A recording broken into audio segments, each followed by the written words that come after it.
My wife got a tattoo right here that she always cover up when she at work. This, at the third.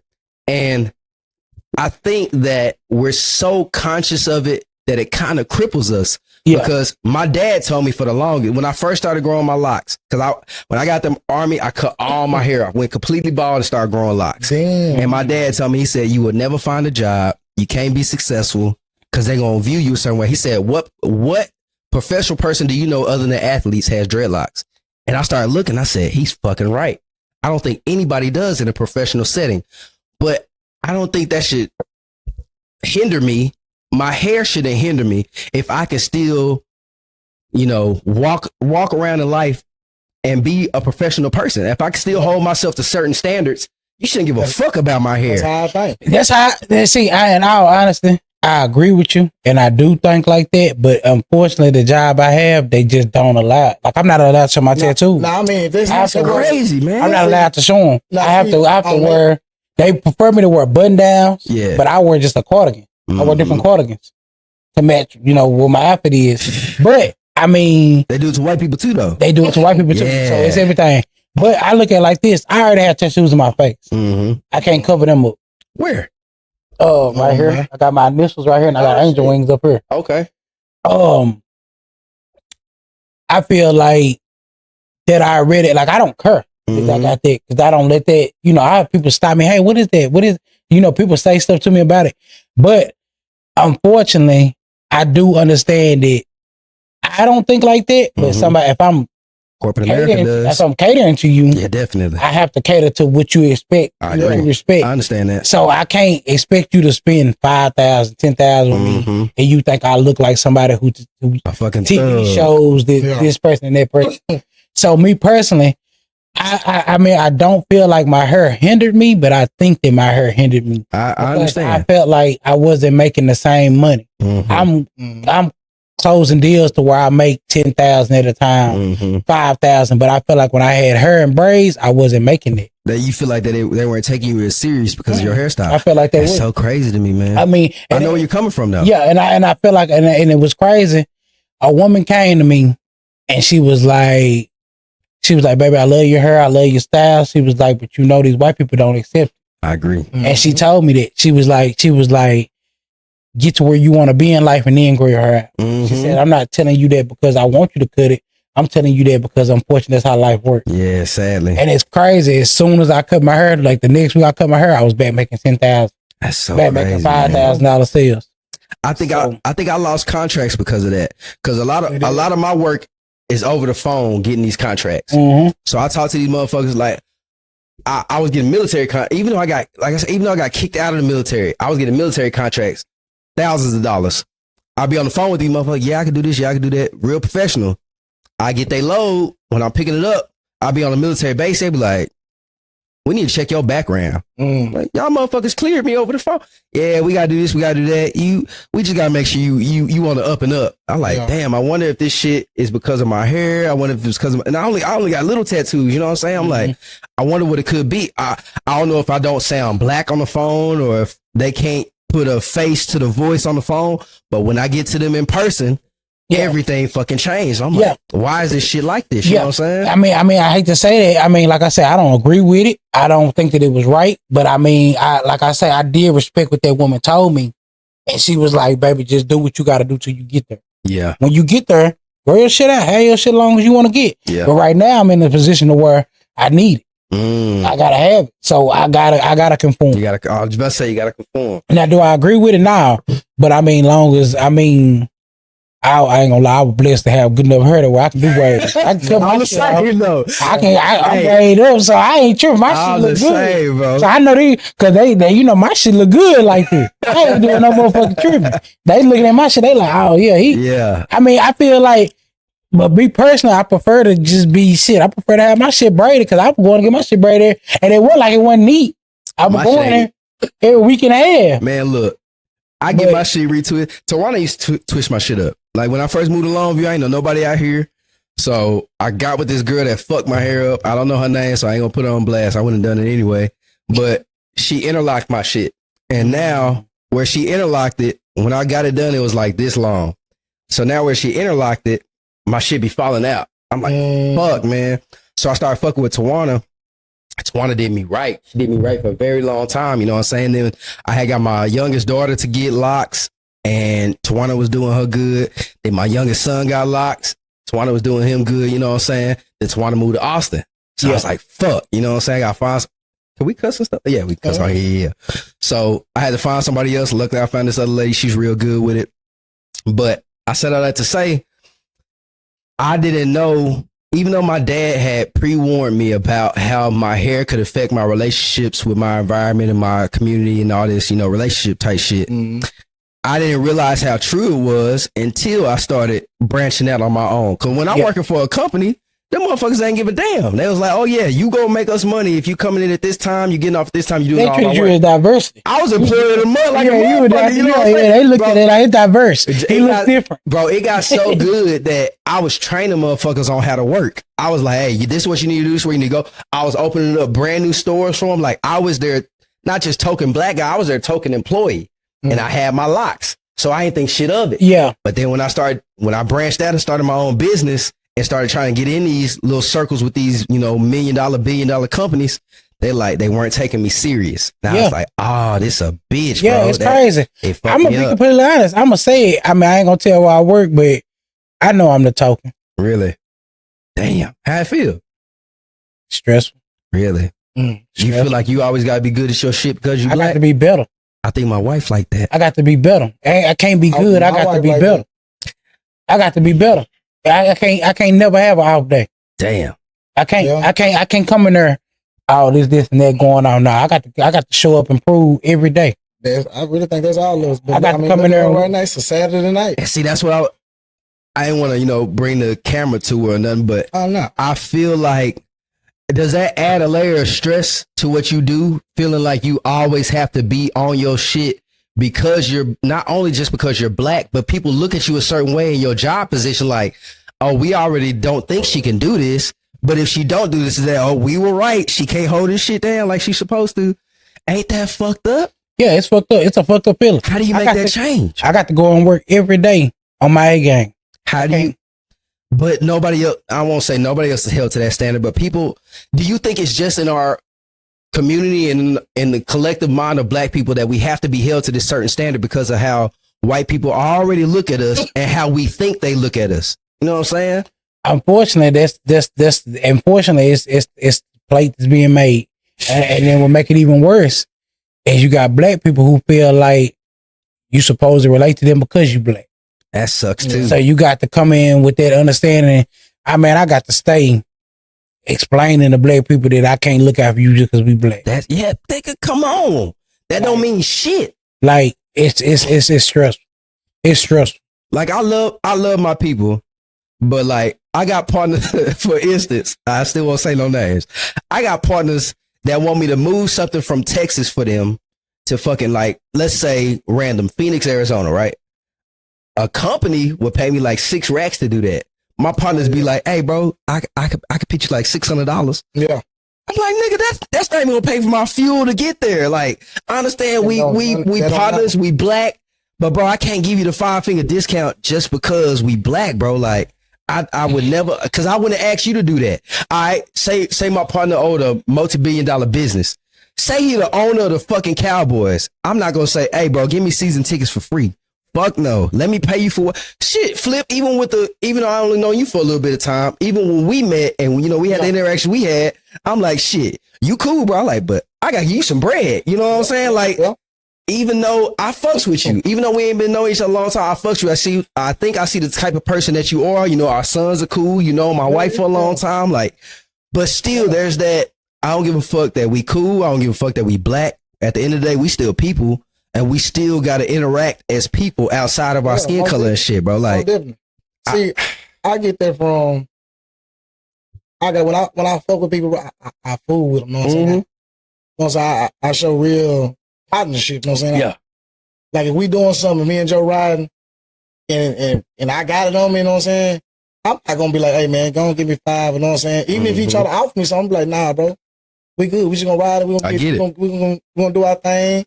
Drink, whatever, it's on me. Yeah. It's not on me because I don't feel like you have it, or it's not on me because I feel like hey, you know what I'm saying? I do. It's just, we doing it, bro, because it's right here and I got it. That's different. I want to do it with you. Yeah. You know I understand it. Yeah, you know what I'm saying? It ain't no, because this is what I learned. I learned this from older people. People feel like when you doing something for somebody or you giving somebody something come with it. It shouldn't be like that, though. Yeah. And people be on some favor type shit. And it never shouldn't be like that, though. It ain't supposed to be like that. Like, I'll give you a prime example. My neighbor. I was more in my neighbor's yard. Yeah. Every weekend because nobody would come over and mow her yard. It's an old lady? Yeah, her husband died. Okay, understandable. You know what I'm saying? So she like 80 something. You know what I'm saying? Yeah. Sai, shut the door. Samir. I got you. No, I got like I said, I let it chop a little bit so we can get it out. Oh, okay. But yeah, so you know what I'm saying? She her husband died like a year prior, you know what I'm saying? So yeah. She did have a yard person. Mm-hmm. So when she had, you know what I'm saying, when he stopped coming, some funny shit happened, you know what I'm saying?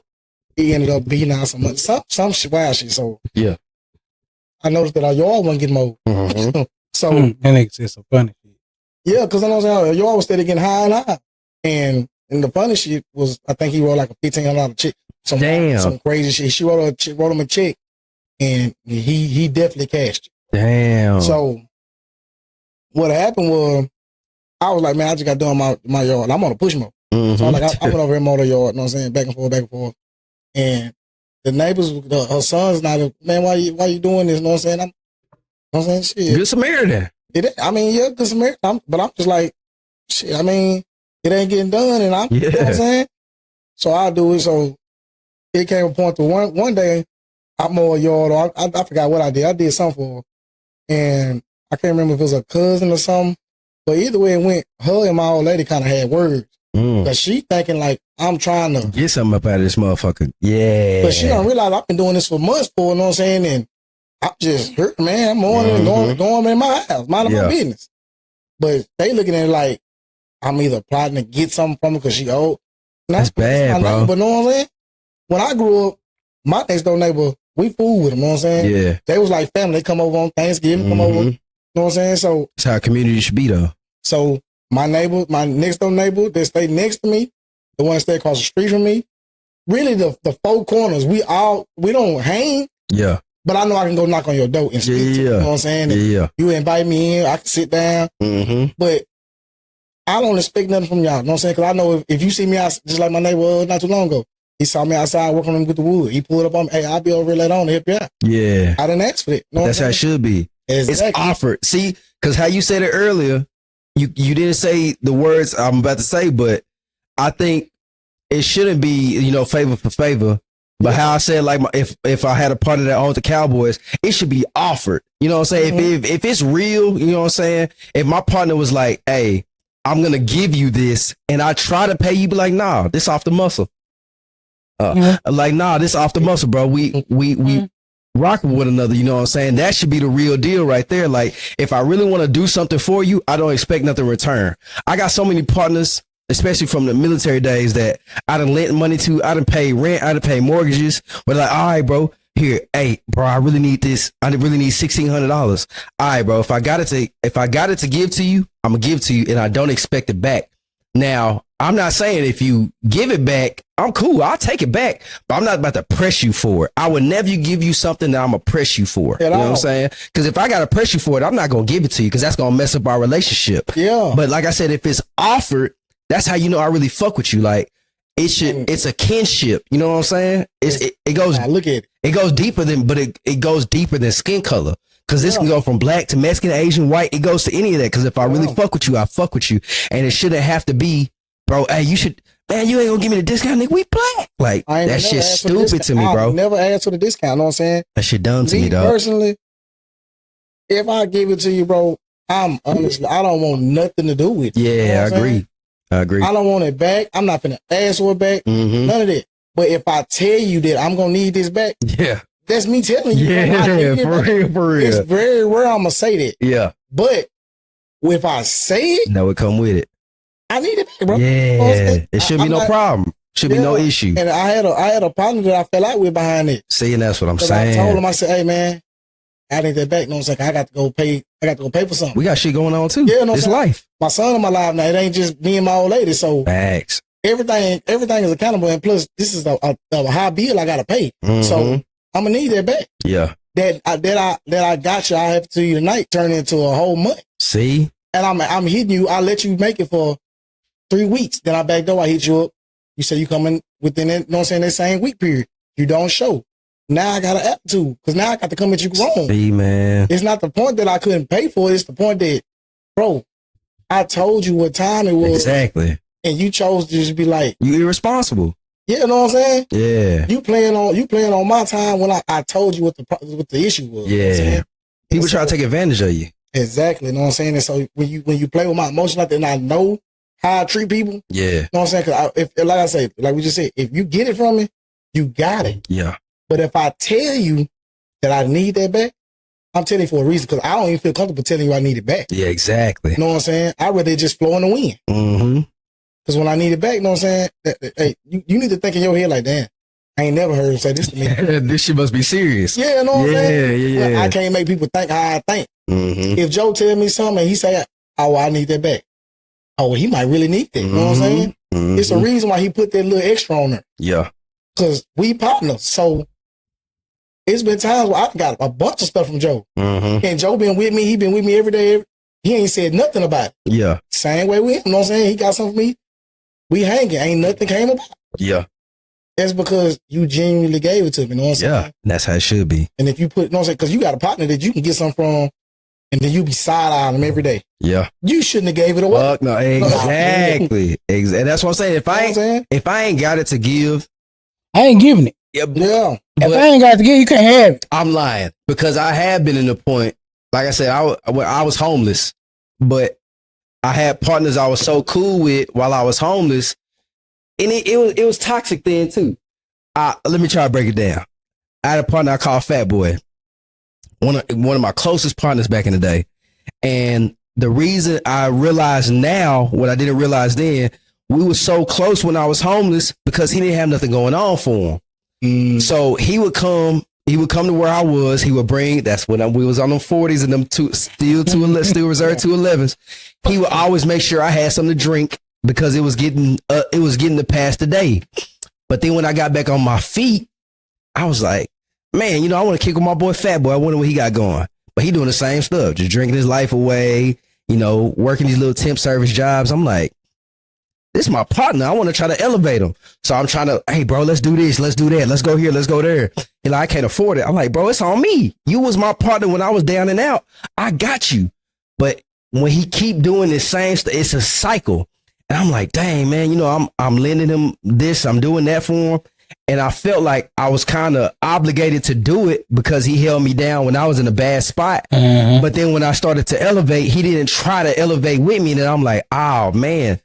He wasn't doing this off of, even though I know he was my partner, he wasn't doing it because he was my partner. He was doing it because this was already his lifestyle. And he needed somebody else to hang with because everybody else was already past him. You know what I'm saying? So now I probably, sadly, bro, and I hate to say it because, his lady from here, we from Fort Worth, but his lady from here, I hate to say it, but I probably talk to this dude twice a year now. And I used to see this dude every day, 365. Every single day. And now I barely talk to him 2 times a year, but it's because I see that he can't get himself out of that hole we was talking about earlier where you only staying in your environment. You know what I'm saying? Like, it's crippling, bro. And I really wish I could find a way to not just help my partners, but to help people in different communities be able to branch out and realize, bro, you can't get trapped in this same shit every day of your life, bro. Get on a fucking plane. I don't care if you fly from Dallas to damn Tupelo, Mississippi. Nigga, go somewhere outside of your regular environment, bro. And just feel it, bro. You got to, man, because it's not even that everything is different. Nigga, there's hoods and there's places that's all the same around the country, but it's just not your same type of people. So go out and experience something, man. That's what me and my wife used to do. When we used to take trips, I used to have it bad about driving and going through people's hoods. You know what I'm saying? Because I see it on TV, but I just really want to know. And then it became a point to where I started knowing some certain people in certain areas. So yeah. I mean, I can make a phone call and be like, hey man, I'll tell you about, you know what I'm saying? Let me come over to, you know what I'm saying? Something Same. like that. Yeah. You know what I'm saying? I ain't trying to hang. I just want to see what your mix What's is like going over I'm there. going after this. I'm not trying to hang. I'm not trying to be in the pictures. Yeah. I just really, I'm nosy. You know what I'm saying? See what life is like over there. Yeah, I want to see. I be wanting to see if it's every hood is the same. But I be want to see what y'all principles is over here. Yeah. Like, you know what I'm saying? Like in Texas, the loyalty ain't as strong as California, but our respect is a lot more. You know what I'm saying? Okay. Because, you know, they play some turf games. It's weird, bro. Everything, you know what I'm saying? But in Texas, they kind of do like, yeah, you know what I'm saying? Excuse me, you know what I'm saying? They respect you more. Southern hospitality shit. You ain't finna go over here just because you blue and red and X. You not down today. Yeah. Oh, we not placing because we different races. But they own that shit in Cali. They own it hard. They own it, but they also have a level of loyalty to how they coach is. If it's a certain beef going on, they really go talk to the OG and orchestrate before it take action. Sometimes flip. Yes, oh yeah, most definitely. So I was about to say, you been to Stockton? I got family in Stockton. See, I ain't never them motherfuckers be wildin', yo. I've been through Stockton, but I ain't never went to Stockton. Motherfuckers be wildin', bro. But so me and my partners, we went down there to Cali. Some dudes that somebody had got killed. And so this is my first night learning about 100 days, 100 nights. And so I'm in the jungle, you know what I'm saying? I'm on like, I can't remember what I'm on like 63rd, 64th. Yeah. And we on the front porch, you know what I'm saying? We in the house, everything.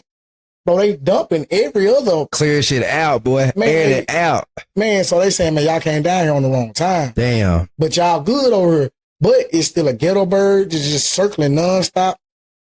Every time you get on your phone or something, somebody is finna start airing out outside. Yeah. You know what I'm saying? It's going down, and we like, it's either gonna be this street, or it's gonna be the street over, or it's gonna be, you know what I'm saying, the long street, but it's going down. And they say, yeah, man, they call this 100 days. 100 days, 100 nights. Yeah, and so I'm like, damn, what?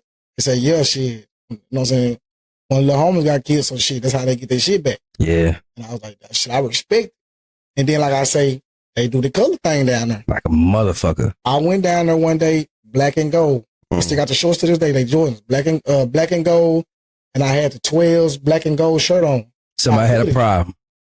I'm in the burger joint next to Nipsey Hussle store. And this is kind of before Nipsey Hussle. I mean, he been popping. Yeah. But like Slauson Boy and all that shit back in the day. This is when he kind of like when he opened the shirt store. You know what I'm saying? So that's like 2016?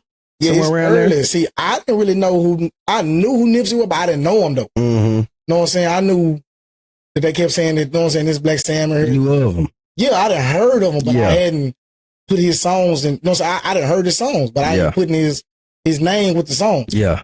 So all they kept saying, man, this Black Sam, this Nipsey brother, you know what I'm saying? And I'm the type of person, I treat everybody regular. Yeah. You know what I'm saying? You can be you can be Jay, anybody brother. I'm gonna dap you up and, hey, you know what I'm saying, go back over and look at these shirts. I'm not gonna be, hey man, let me get a picture. None of that. I respect your craft, but I mean, at the end of the day, bro, we humans, you know what I'm saying? Exactly. I fool with you before I fool with your music, you know what I'm saying? Yeah. If we gonna get cool, this is based off of our relationship. So I'm in there getting a burger, you know what I'm saying? We all lined up in there getting a burger and all this. So a woman walk up on me and say, babe, you got the wrong stuff on. I say, what you talking about? No, so I already know about the colors and shit, but I'm like, what you talking about? She say, you in black and gold. She said, baby, we gonna hold you down, but when your food ready, get in the car and go. Man, my nigga, the food came. We get in the car, it's 3 niggas running across the street, pistols out. And the woman was like, no. That shit crazy, bro. Man, and that's what out of towners don't understand is, even though I'm not in the mix of trying to be hanging in XYZ, but you really in an environment where you can take yourself out at any time for being in the wrong area, and you thinking it's cool because your partner said, but that don't mean shit. That don't apply to 4 niggas down the block. No, not at all, bro. I'm gonna give you another example, man. We in this house, and so while we here, it's a dude that's basically, you know what I'm saying, he messing with the mail and all this shit. So while we in here hanging, I'm in the kitchen, and everybody else in the living room, and I cat named Reese, you know what I'm saying, and they talk crazy in Cali. Yeah. Everything is 6-0. You know what I'm saying? When you say a sentence, man, it's on 6-0. Yeah. On crib, bro. Yeah. You know what I'm saying? That's how it's in they words. That's like, buddy. Oh, crib. What's that nigga name? Man, I can't think of buddy's name. Like yeah. in they words. Like a motherfucker. So I'm on the kitchen counter. So I fooled the dude this. You know what I'm saying? Me and him tough. We young. We around the same age ago. So Crib Mac. That's the man opened the cabinet up and pointed the pistol and say, shh. Oh, that's how you had to let me know. You close that back. I'm gonna go out the door. You know what I'm saying? And I don't think I ever told my partners that we was already, you know what I'm saying? I was like, hey man, come on, let's go to, you know what I'm saying, back to the hotel. So I was trying to encourage you to go because it's 2 other dudes in here that just been talking about it all day. Yeah, they on that shit. They know what I'm saying? They've been telling you that they do this regularly. And Buddy didn't already show me the picture. So in my mind, you either put me on game where it's at to let me know if it go down to grab it. Yeah. Or you got we finna turn up here. Yeah. And so man, I don't play with other coaches like that. You know what I'm saying? See, so the reason I can agree with you with that California shit, like I said, I got family out there and shit whatnot. But when I was taking one of my first loads out to Nipsey neighborhood and shit, and I'm in all red. I got a picture of it still. You know, I don't know if that was Currency's fucking, you know who Currency is, the rapper? I don't know if that was his clothing line, but Diamond Supply. I used to wear a lot of fucking Diamond Supply back in the day. I used to wear the tank top. So I had on this red Diamond Supply tank top, these red Nike shorts, and some red Chucks, and this red little hat. You know what I'm saying? I love wearing hats. Especially when I was first growing my dreads out, shit looked like little cricket legs. So I was always covering the motherfuckers up, you know what I'm saying? So I'm down riding through Nipsey neighborhood and I'm delivering at this meat packing place down there. And I had a red Volvo, a fucking 2014 red Volvo. We used to drive for this company named Raider Express out of Fort Worth, Texas. They sent me to Nipsey neighborhood. You know, these companies don't know shit about these fucking hoods. So I'm in a red truck with all red attire driving through Nipsey neighborhood.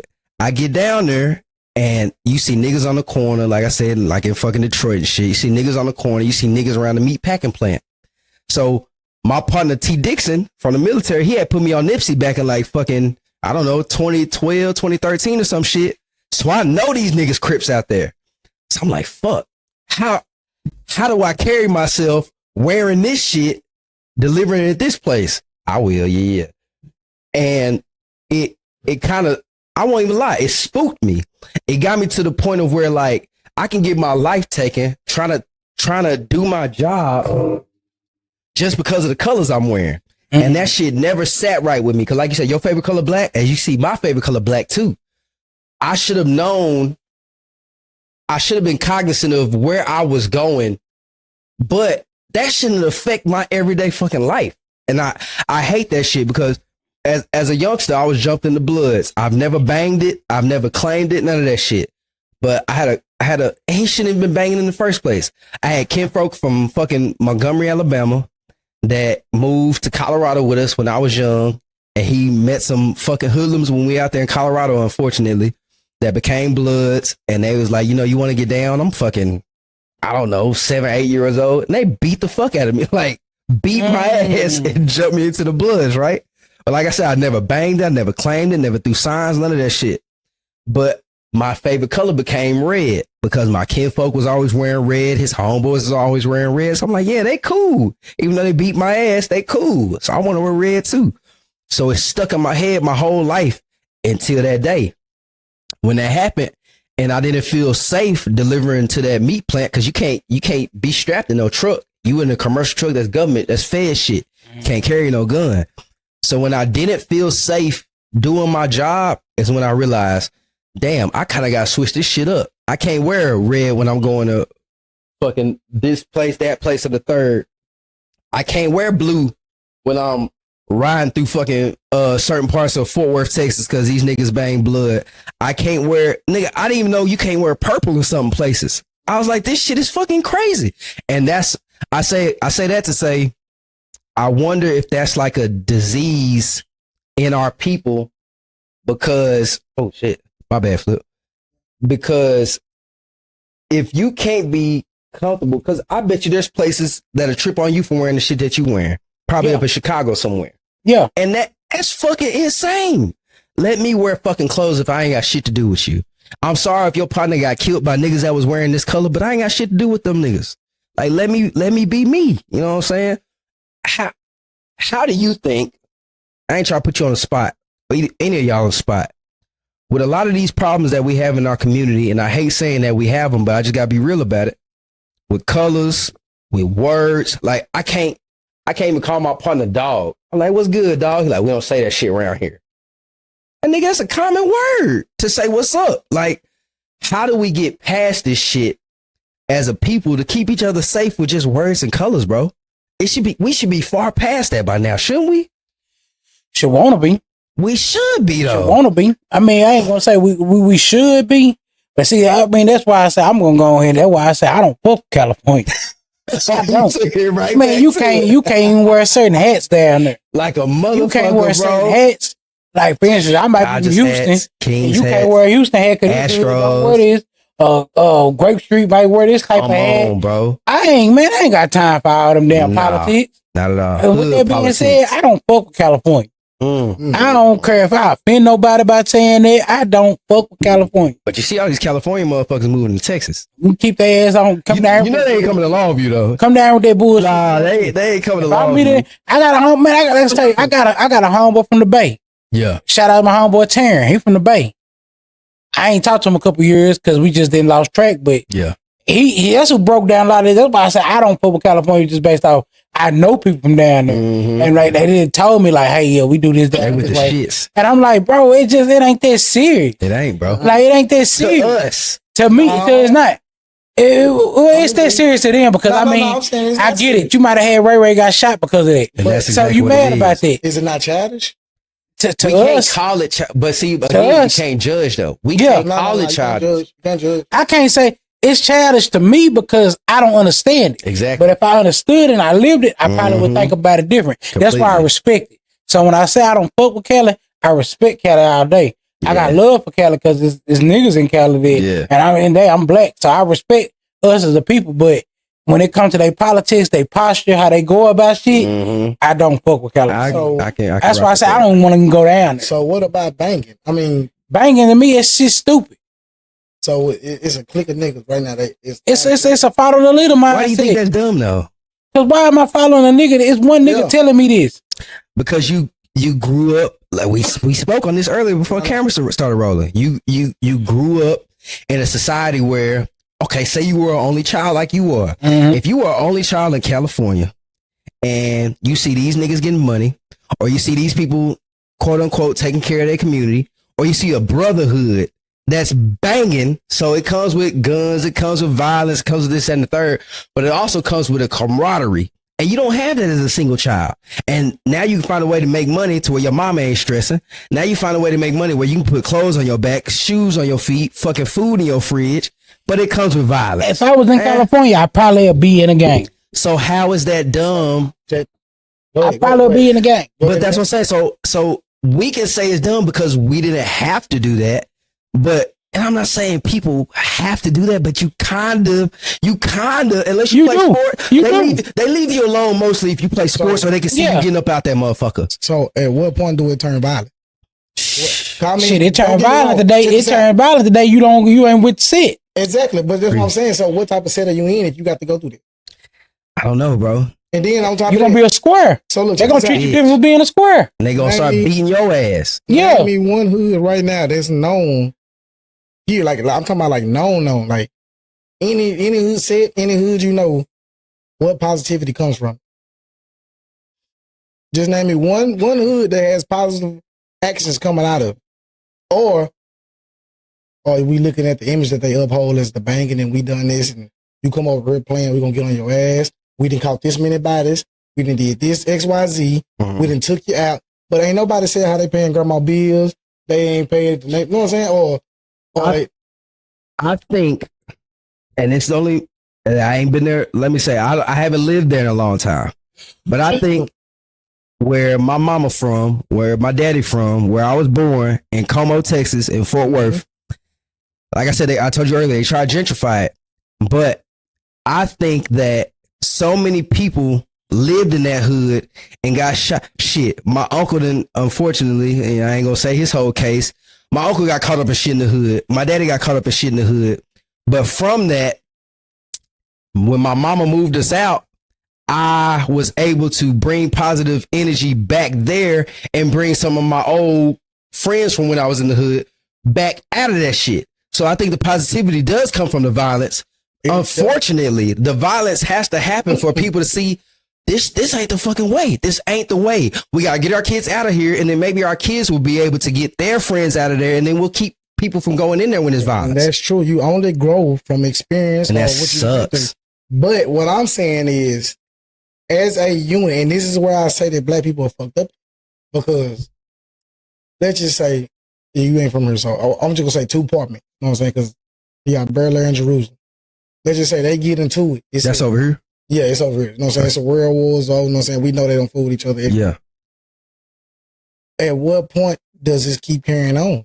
Because if you think about beef in sets and hoods, it stems from one person's problem. I agree. I agree. You know what I'm saying? It's only one person that caused a chain of reaction that never got fixed. Mm-hmm.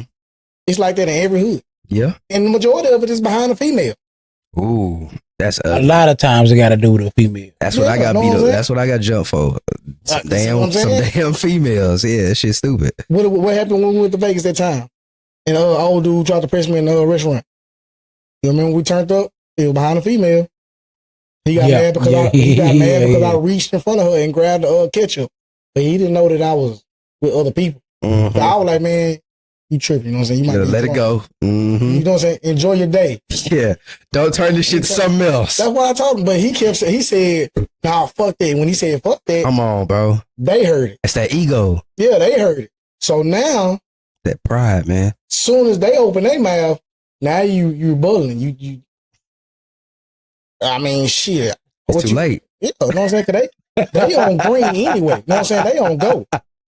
I'm gonna be the one to try to talk you out of it. You know what I'm saying? I'll try to say every nigga in every situation, bro. Yeah. Them niggas on green. Mm-hmm. They gon' what you say? And they 9 times ready with the shit. You gonna get hit again. You know what I'm saying? I mean, you gonna get hit. I'm gonna be like, man, hey, y'all going about y'all business, man. As soon as we landed on the plane, bro, we got in the cab, and I'm back here asleep, halfway asleep. Yeah. All of a sudden, I heard, nigga, what? You better drive this taxi cab. Like, what? Oh, not with the taxi driver. Man, Uber. So Uber. Yeah, Uber. So I'm like, man, what? Uber. You know what I'm saying? And I'm talking about, it just happened out of the blue, bro. I'm talking about out of nowhere. So I'm like, man, what's going on? Who you calling the nigga? And it's you know what I'm saying? It's like, what was it, Iranian? Mm-hmm. They were like, you know what I'm saying? AJ, they poked him in the head. And, you know what I'm saying? He said, I can't stand you niggas off of it. He said, man, you either park this bitch now, or you know what I'm saying? They talking cash, you either park this bitch now, or we finna beat your ass while you driving. Damn. And I'm like, man, what y'all got going on here? Yeah. But it's only so long before I be like, hey, what's going on? To like, it's on you, bro. Shit. Yeah, it's on you, bro. I mean, once you said I hate you, nigga, I mean, now I'm like, bro, sound like we finna wreck today. Yeah, you fucked up. You about to crash out. Yeah, man, it's just different, man. I don't understand gangs just off the strength of where the problem be coming from and why does it last so long. But okay. And like I said, I'm talking from the outside in, you know, I don't know shit about it. Yeah. But I think it stems from, like you said, if Ray Ray gets shot, damn, we gotta go ride for Ray Ray. So we gotta go shoot Lil Von. Damn, Lil Von dead. We gotta go kill Charles. But it's so fucked up because Charles had nothing to do with this shit. Fucking Von ain't had nothing to do with this shit. But Ray Ray was the ultimate starting point of this shit. You know what I'm saying? How do you get people to stop retaliating? I think it's the question. It's a game. Now, this generation is a game. For one, because again, the female is gonna boost your ego. Mm.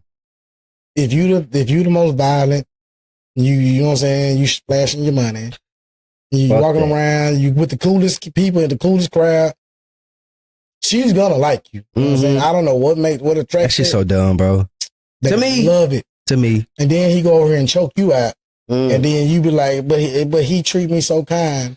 And then, you know what I'm saying? Now you back over here and 5 years later, RIP.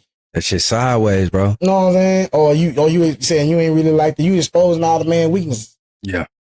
But how is it in Longview? I want to bring it here. Because like I said, now that I'm living here, I've been here almost 10 years now.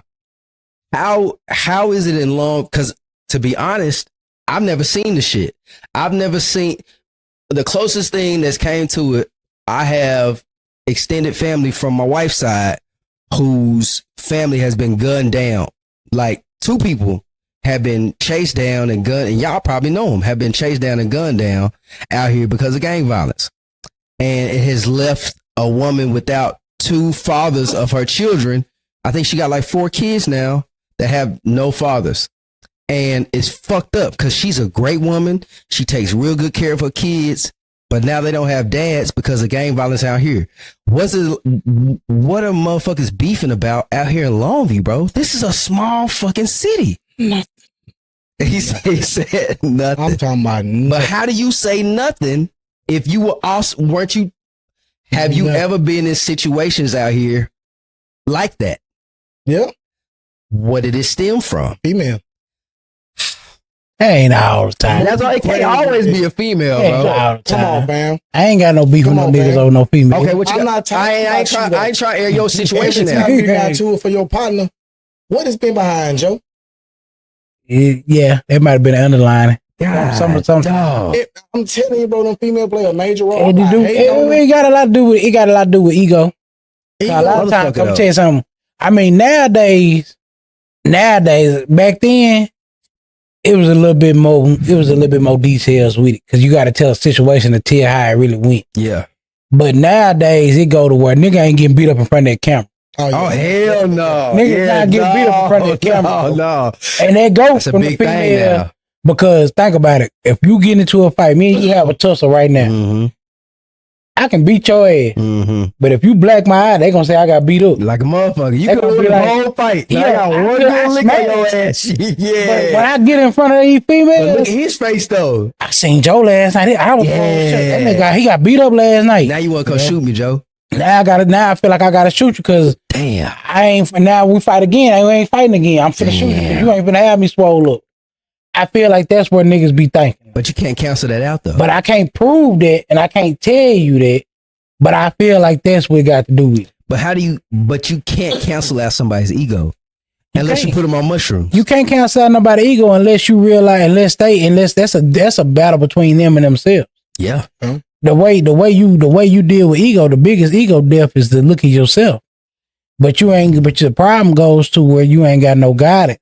You ain't never had nobody to tell you where you wrong at. And if you always in a situation where somebody telling you, ain't nobody telling you nothing. You got hype, man. You gonna go based off what you do. Your partner's gonna tell you. If your partner's be like, that couldn't have been me. Exactly. Yeah, what you gonna do when it come down to some bullshit come your way? It ain't gonna be you. Yeah. That's fucked up though. That's man. what it turn into. I'm one of the ones. The way that you really counteract that is that you gotta put the best foot forward.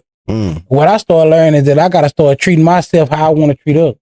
Okay. Meaning that if I fall out with you, I don't want you to do nothing to me, so I ain't gonna do nothing to you. Do you have people that you fell out with that you can respect though? I respect everybody I fell out with because in the day you a man. Agreed. So I respect you based off the fact that you still bleed, shit, and eat. Yeah. Now, do I like you? No. Okay. Do I give a fuck about you? No. Mm-hmm. Do I hope that God get you? He gonna get you. Am I putting something out there in the atmosphere to come get you? Yeah. Really? Yeah. See, I don't think you could do that either, though, Joe. You ain't supposed. I ain't judging. Okay, okay. I'm conscious the word. I understand. Yeah. But I said that to say that's why I don't let nobody pray for me. If I go through something, me and you ain't cool, and you tell me you finna pray for me, I don't need you praying. I don't need them prayers. Because let me tell you something. They say God gonna handle every battle. So think about it. If you praying for me and you don't like me, shit going wrong. Yeah. Shit going wrong. I hear that. So I don't let nobody pray for me. Don't ever pray for me. Just tell me you want me to do better. Okay. You ain't never got to come to me be like, I'm gonna pray for you tonight. Nah, fuck that, because you might not like me. And then my motherfucking mama didn't die. Your bitch ass prayed for me. So I don't need none of that. But like I say, it come down to where, like I say, you say, a lot of people just gotta, they ain't accountable for themselves. That's so hard. A lot of people wake up and be like, oh, I gotta prove this to me. A lot of times everybody be making it easy and say, oh, you know, people be showing out for their homeboys. Nah, a lot of times motherfuckers showing out for themselves. They feel like, oh, I can't be this. I can't do this. Yeah. I realized a lot of beats, a lot of issues I didn't have people because I felt like I couldn't handle it. And then I didn't give a damn what my homeboys thought. I didn't like what was given to me, and I wanted to act based off of it. Really? Yeah. So I feel like that's where most people be at. They be thinking like, oh, ain't no nigga gonna slap me. I done had a fight with a nigga because a nigga said he was gonna slap me. It meant the nigga was cool. And he was just basically saying, I would have slapped you if it was you that did that to me. And I took it at bitch, you ain't gonna slap me. Do it now. So you don't see that as the outside world, Joe? Nah. I asked this because, okay. Then, yes. Oh. But now that I'm older and I got some sense. It's an inside thing. Man, that's an inside thing. Cause in the day, nigga, you ain't gonna slap me. Yeah. And I ain't gotta, and unless you slap me, I shouldn't have thought that. Yeah. Now, if you slap me, hell yeah, I need to beat your ass. I need to retaliate. But me thinking, how I'm gonna feel if I do get slapped, made me react. Yeah, real quick. I fought you because I thought about, damn, if this nigga slapped me, I'm gonna be embarrassed. So if you was in an open setting, say there's like 5 more motherfuckers in here, 2 of these motherfuckers get in an argument, like, cause I heard the shit, I done seen the shit. Yeah. And one of them niggas say, I'll beat every motherfucker ass in here. You going to fight him? I'm gonna tell you what I'm gonna do now. Yeah. So in 2024, I'm leaving. As soon as I see if I see 2 niggas here, and we sitting here and 2 niggas go, I'm finna go. Because I already know that somebody niggas ain't what ain't me. Yeah. You not here. Yeah. So spiritually, you not gonna let you get cussed out in front of me. Yeah. You gonna be thinking, I ain't finna get cussed out in front of them niggas over there. I agree. How bad to me in front of all these people in the room. I'm out. In 2024, Joe 36, Joseph Edmund Pippin at 36 is going to leave. Yeah. As soon as I hear somebody say, bitch ass nigga, all right, out of there, yeah. I'm gone. It was good. I'm gone, because I already know. I ain't gonna shake no hands. I'm gone. I'm gonna get my shit and death your partner. Yeah. I'm finna go. I call y'all later. Hey, what happened? What's this? Yeah, I'm finna go. I'm not finna play like that because I already understand that niggas got a certain tune and a certain energy now. And that's why I say that. But that came from me checking myself. Yeah. That came from me realizing that I was one of them niggas. Yeah. I don't want to be that nigga no more. How did you end up holding yourself accountable for stuff? How did I hold myself accountable for? I started realizing I couldn't sleep at night. Ooh. Did you have insomnia? No, I just realized it was on your mind. It was on my mind. I'm taking away from me doing what I need to be doing what I want to do because I'm thinking about you and I don't like you. Do you remember that instance though? Do you remember that exact situation and time where it was like, yo, this shit gotta change? Yeah. I realized when I had high blood pressure.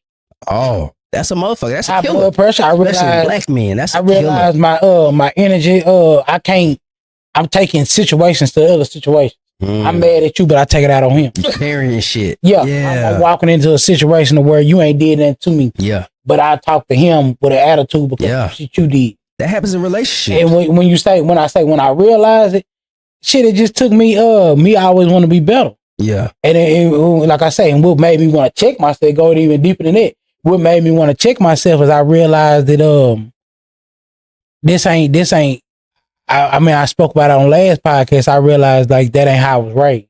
And that came from my upbringing. That's from your mama? My great grandma. Oh, okay. Great grandma, she always raised me to carry myself at a certain standard. Yeah. And I realized I wasn't carrying myself at that standard. Because I started thinking about, hey, then if I would have, it just come from the upbringing. It come from me having positive people in my life, and I realized that I feel like I let them people down. I feel like I was letting people down by reacting to certain situations in certain ways. My attitude was holding me back from certain situations. I'm putting myself in situations I don't want to be in. Yeah. I just started looking at the bigger picture. The bigger picture is that, shout out to a nigga back in the day told me some shit. Like I said, I just had a lot of people around me that told me some real shit. Yeah. I'll never forget, C Murder told me some shit. Shout out to C Murder. Actual C Murder? No, not the C Murder. But I respect that nigga. That nigga told me a long time because I always been high headed. Yeah. And I used to I just remember one time we was talking one time and I was talking about, man, I was like, I'm gonna whoop this nigga when I see this nigga such. And he was like, hey bro, he was like, real talk, I know you high here, I know you handle your business. He was like, but you realize that you can't make no money beef.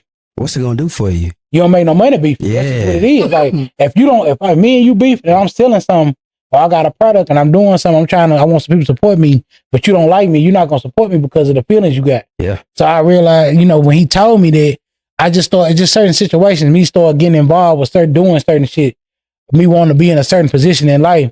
I realized that, hey, I can't expect you to follow me if you don't like me. Facts. I can't expect you to support me if you don't like me. For real. If I'm giving you a reason to not like me and not support me, then I'm the problem. Yeah. Because I can easily just disassociate myself from it. Or I can be man enough to talk to you and be like, hey, what's the issue? Yeah. A lot of time, an issue is a miscommunication. Agreed. It ain't really an issue. Yeah. It's you took some shit that I said, or you thought some shit that I said.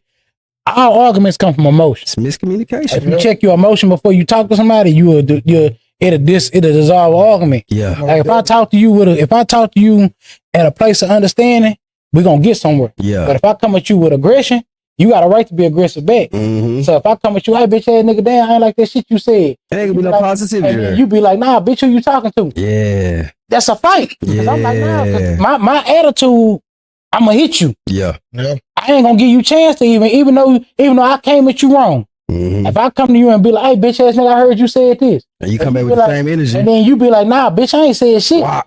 I done stole up on you. Yes. You ain't gonna give me a chance to do the shit. Yeah. We done had a beef. Now it's turned into a beef or to a problem, to an issue that could have been avoided. But I mean, like I say, to go back to where you say in the beginning, you said, how do you change that narrative? How do you change it? That come from just, man, you gotta, it ain't gonna change like that. It's gonna change with us. It's gonna change with us, showing people that, you ain't gotta talk to somebody like that. But Joe, okay, I'll take it to men and women, even in relationships. Say you came to somebody completely calm, you know what I'm saying, stoic, and like tried to express something like, hey, I feel like this was wrong, what you did. Yeah. But let's speak on it. You talking about men talking to women? Yeah. A man gotta understand a bitch gonna be a bitch. I'm gonna say it just like that. A bitch is gonna have a different type of aggression. It's bitches emotion. Got a different type of mindset. Yeah. Bitches think with emotion. That's why bitches ain't gonna never get ahead of a nigga. And when I say that, I don't mean to call women bitches or hoes and shit like that. Men can be bitches too. Men can be bitches too, but a woman always think with emotion. That's why women not smarter than men. Women are smarter than men. I agree. I'm gonna say that out the muscle. But a woman can't control her emotion because a woman always put that. That's why women can't stay together. Think about it. Women can't hang out with each other like that. Women can't do up. They can't be in a group setting. How many women you know with real friends? They can't. Like, Women can't be in a group. I mean, that's why you got bad girls, because all they be fighting on them reality shows and shit, because they can't. They got it. They wired different. Yeah. Man, me and you cannot like each other, but respect each other. Yeah. Because at the end of the day, we wired. Yeah, we can come to common ground. We can hate each other and become friends off of that. Two women can't become friends. Women can't do nothing become enemies. Yeah. Have you ever seen two women fight and then able to dap each other up? No, they can't. You seen two dudes do it? Yeah, I have too. Women can do it. Let me tell you something. That's why I say, and I say this off the subject. This a whole different left field. Yeah. That's why you don't fight no punk. Oh, the punk ain't kill a woman. A punk can kill you. A punk acting without promotion. But he's swinging like a nigga. But he'll come kill you. So a straight man fighting a punk gonna beat your ass 9 out of 10 times because he's fighting you from aggression. When women, think about it. When women fight, what they say, bitch, they talking shit fight. Think about women fight. Two niggas, we can fight solid. You ain't gonna shit with the furniture move. Yeah, we can get the tuss here. All you gonna hear is bitch, two female, bitch, you got me fucked up, right? They gonna do all that bullshit. It's just a different mindset. Kill each other. They try to scratch. I'm talking about. Think about it. Women scratch each other. They cut each other with blades. Man, you can have a fist fight and be like, "Oh, buddy, just beat my ass real quick." And you know what I'm saying. But women don't do that. That's why I say women don't have. A woman has to have a high emotional intelligence than a man. But they can't. I agree, boy. But that's why I say it come with structure and balance, and everybody got to. That's why I say. At the end of the day, that's why I said this conversation get deeper than rap. When I get to talking about it for real, because a woman got to have a man and a father there, a man got to have a woman and a man and a father there. Because if a man raised by a woman, gonna be emotional. Agreed. A woman raised by a man gonna be hard as fuck. She gonna be hard as fuck for no reason. If a girl is raised by her dad and that only, that bitch gonna be tough. Tough as hell. I hate to say it like that. I hear it. You ain't drink no tea today? I said drink some. Yeah, well, your tea drinking some hot tea, my man. Yeah, bro. Should be drinking hot water. Some honey, bro. That's why I've been over required. You should be drinking some hot water. Yeah. What happened, bro? I did this morning, bro. Just hot water. But you ain't had no honey, did you? Some honey and some lemon. Nah, I put no honey. Need some honey and some lemon, bro. Take all that shit out, man.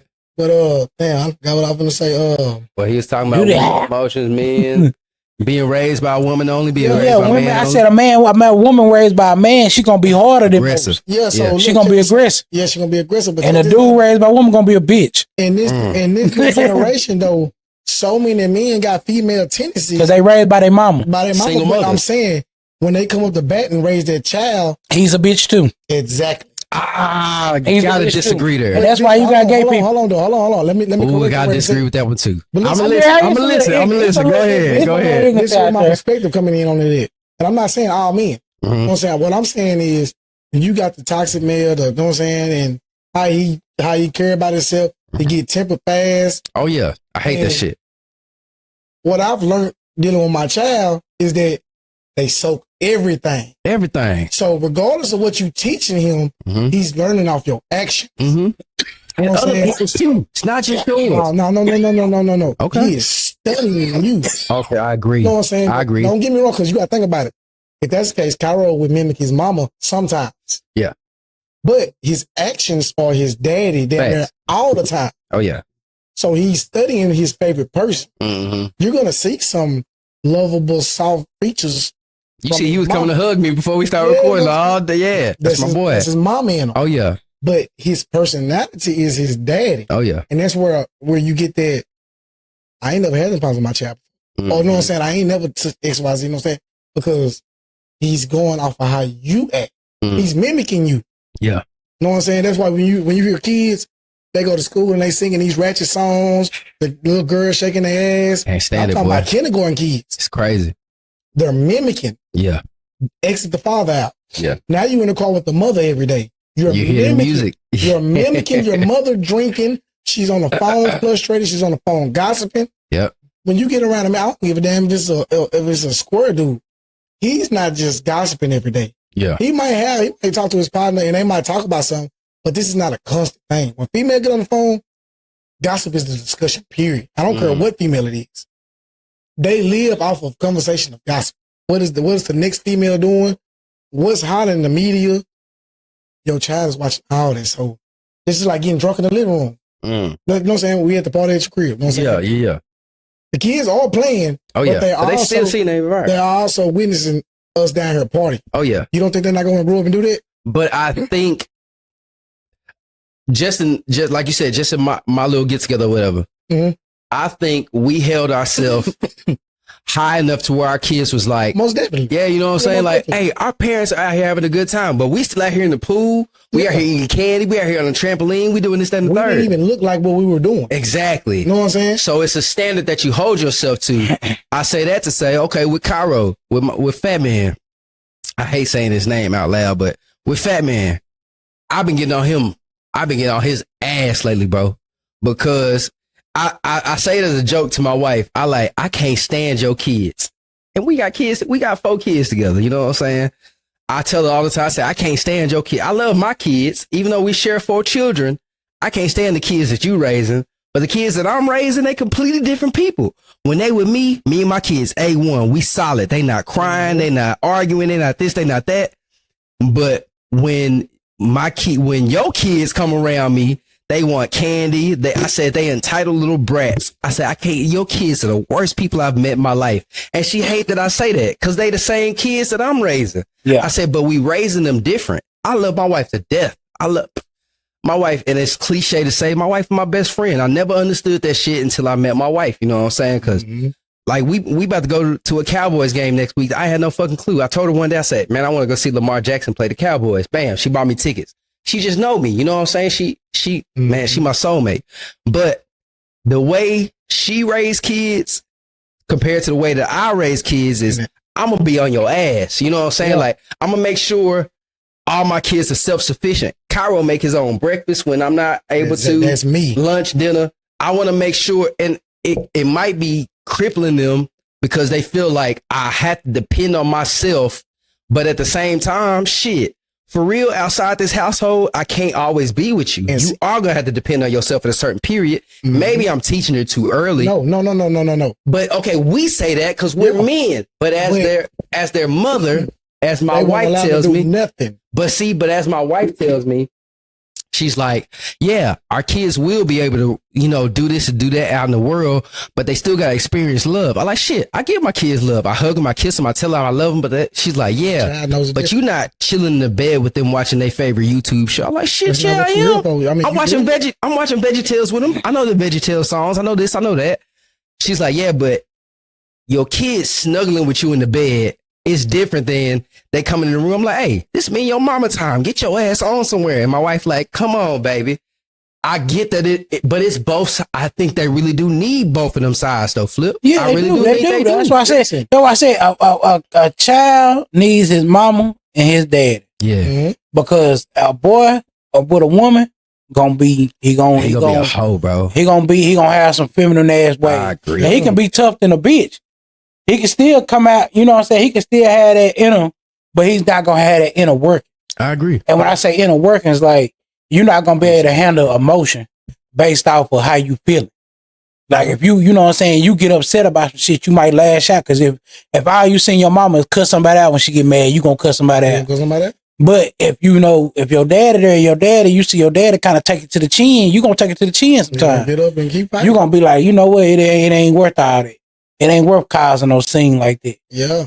But it just also depends on, it's a lot to come into play with it. Like I say, I mean, I got the best of both worlds. I mean, I had a mama there for most of my life, but see, I had a dad there to tell me I want to chill out. My aggression come from a different area though. Yeah. So it ain't based off being around no woman. My aggression come from I'm just about that. But that's still from the same thing. Your daddy wasn't, I'm not gonna say, you know what I'm saying, he not a sucker. He not no, yeah. You know what I'm saying? He actually stood up, you know what I'm saying, like to this day, your daddy take care of business.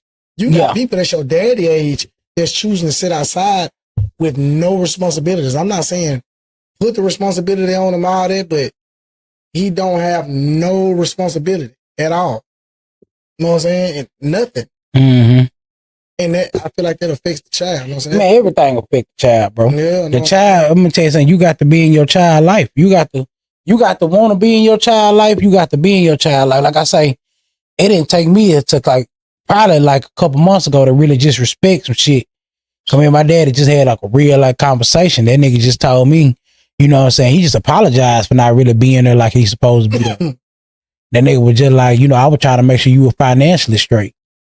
And I respect it. Now that I'm older, growing up, I ain't get it. I thought he was just on some sucker shit.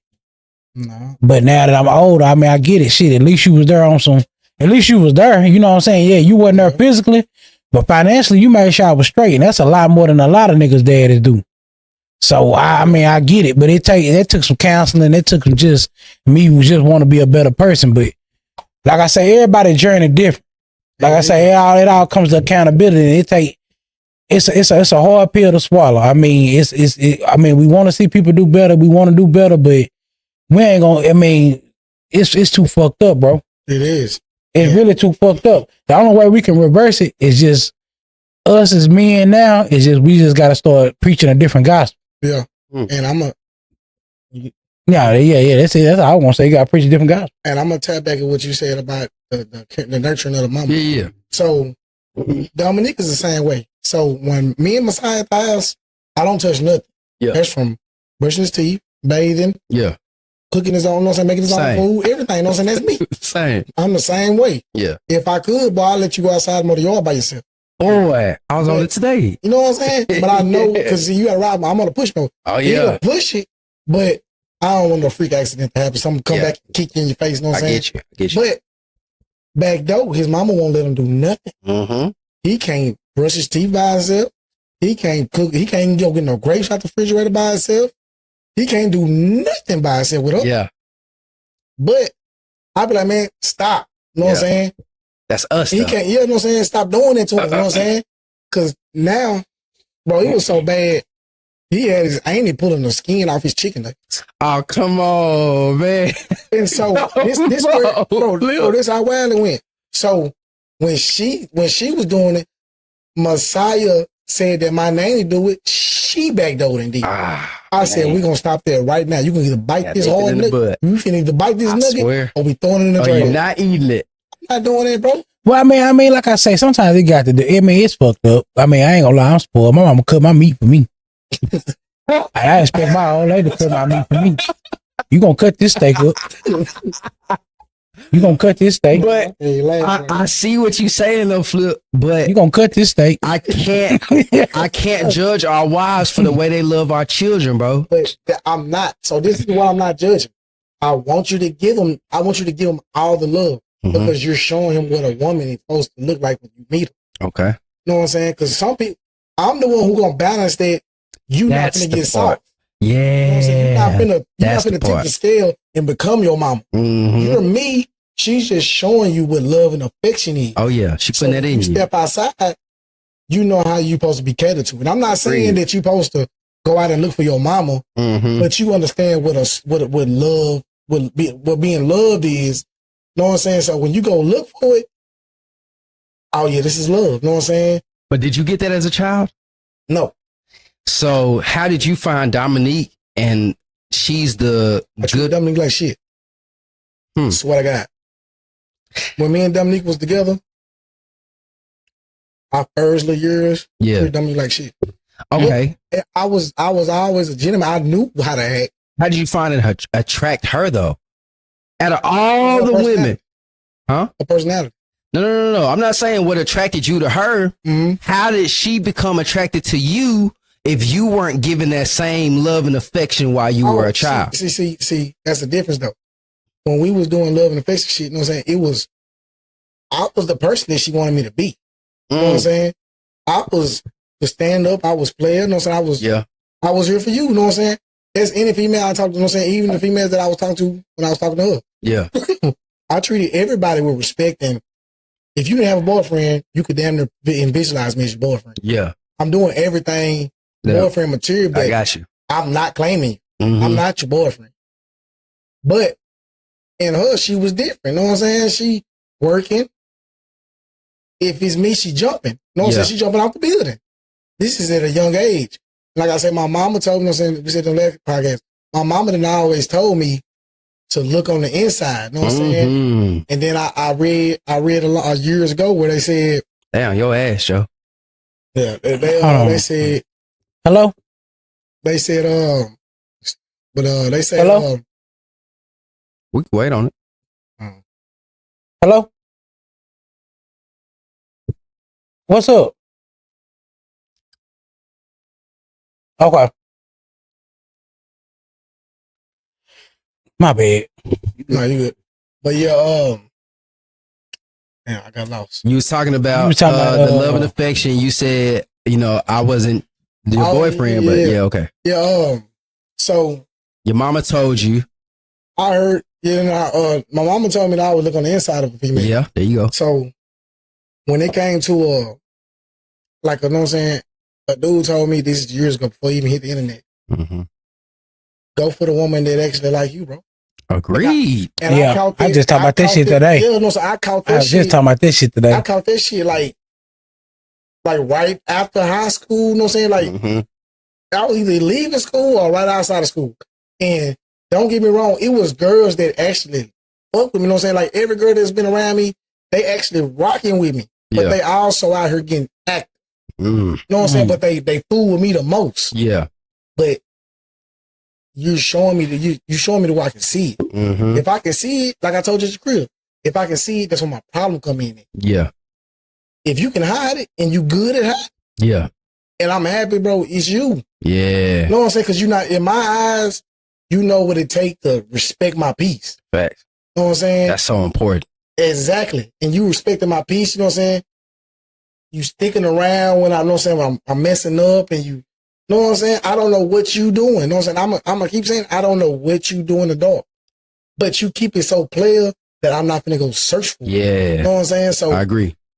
Why would I go look for misery when your company is genuine and good? You know what I'm saying? That's why I told you our wives should be friends, bro. Yeah, for real, dog. And that's why I say, and it take a real female to get with another real female and talk about that to make them, because you gotta think about it. If a girl call her homegirl right now, they're gonna feed them negative energy instantly. It's very rare. Single. It's very rare, bro, that you'll find a female that's gonna check you. You know what I'm saying? As a friend, Brandon be on my ass. But that's you a male though. You should be on Megan ass though. Or do they agree with each other? See what I'm saying? Yeah. That shit tip the scale. Yeah. And that's why I say, and I hate to keep saying, but I'm the type of friend I'm coming aggressive when I tell you about the problem. Mm-hmm. But you got to, though. You don't hear me. You know what I'm saying? If I'm talking to you soft. Yeah. You won't hear me. But once this bass get up a little high, and I start speaking my mind, because I'm not going to lie. I'm going to speak the truth instantly. Mm-hmm. And I'm not getting into it with you. You know what I'm saying? But a person that doesn't have that, you know what I'm saying? I ain't going to say the aggression like in the football or the army. That's different. They're hollering at you. Oh, yeah. You know what I'm saying? They ain't got the same point I'm trying to get across to you. Yeah. But they're hollering at you to let you see the, you know what I'm saying? The emphasis, it's an emphasis on how serious something is that needs to be addressed. Exactly. I get you. You know what I'm saying? And they doing this to better you. Yeah. I'm doing the same thing, just in a whole nother way. You know what I'm saying? I'm doing my shit with love. Yeah. They doing that shit to make your ass understand it. And hey, you finna learn this. Yeah. Now. Yeah. I'm trying to make you learn this out of love. And the only way I know you gonna register it if I raise my voice. Because a lot of people ain't come up with their daddy. So when you holler at a certain person, I ain't gonna say holler, but raise your voice. Shut down. They want to fight.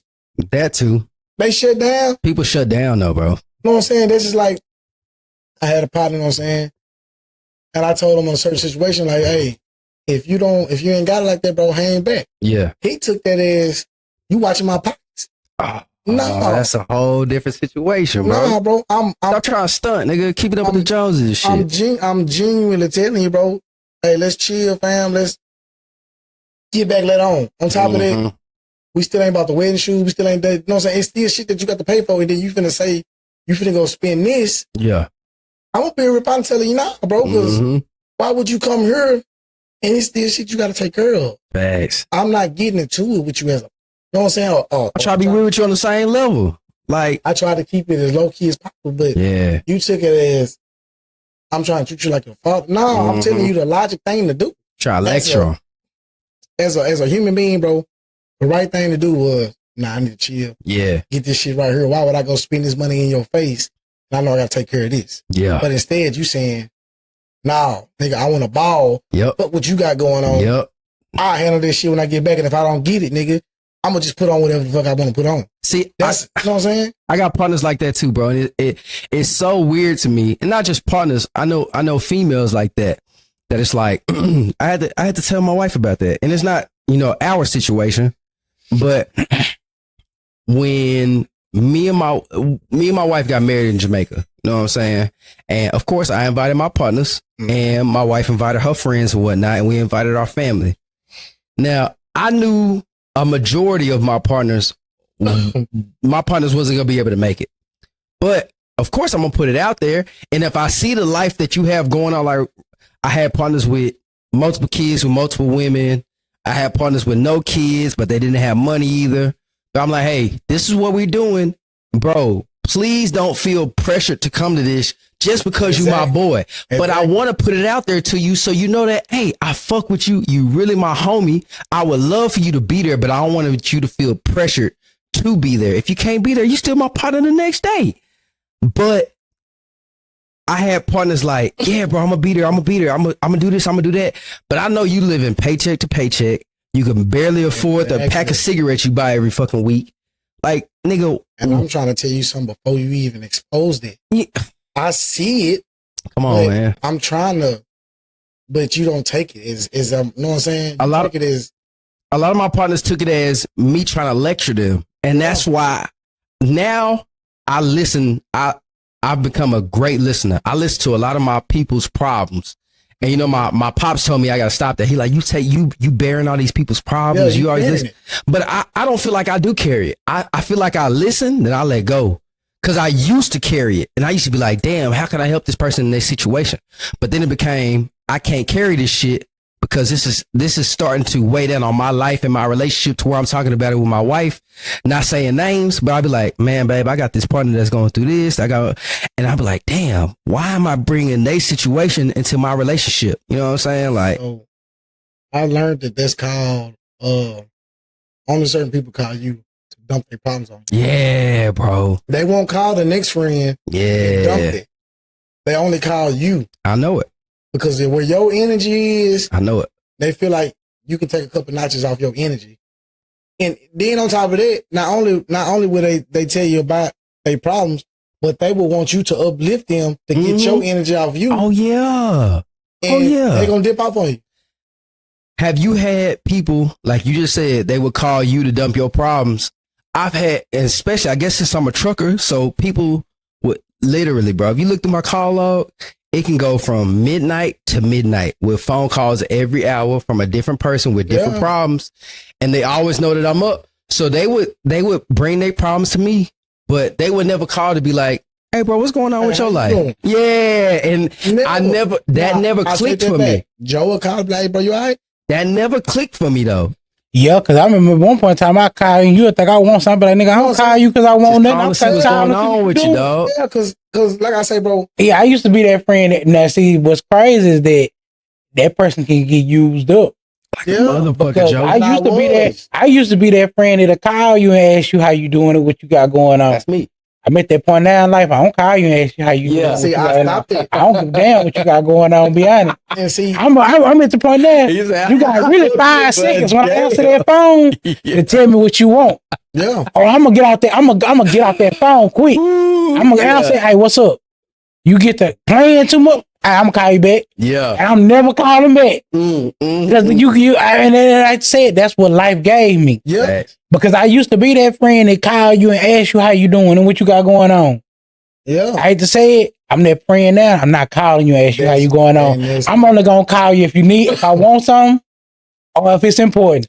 Did it used to make you feel good though, Joe? To be that person? No, not just to be that person. To be that person, yeah, it did. But not even just to be that person, but to actually be able to tap in with your partners and see where they at in life. Like, yeah, it did. What's going on with you? It used to really make me feel good. It used to make me feel good to know that I was that friend that you didn't want nothing when he called you. Do you think that was a selfish thing because it brought you joy to be able to check in on your people, but now you don't do it because you feel like they need to I don't do it. Shit on you? Let me tell you something. I don't do it now because I'm not giving my energy away. I'm selfish with me.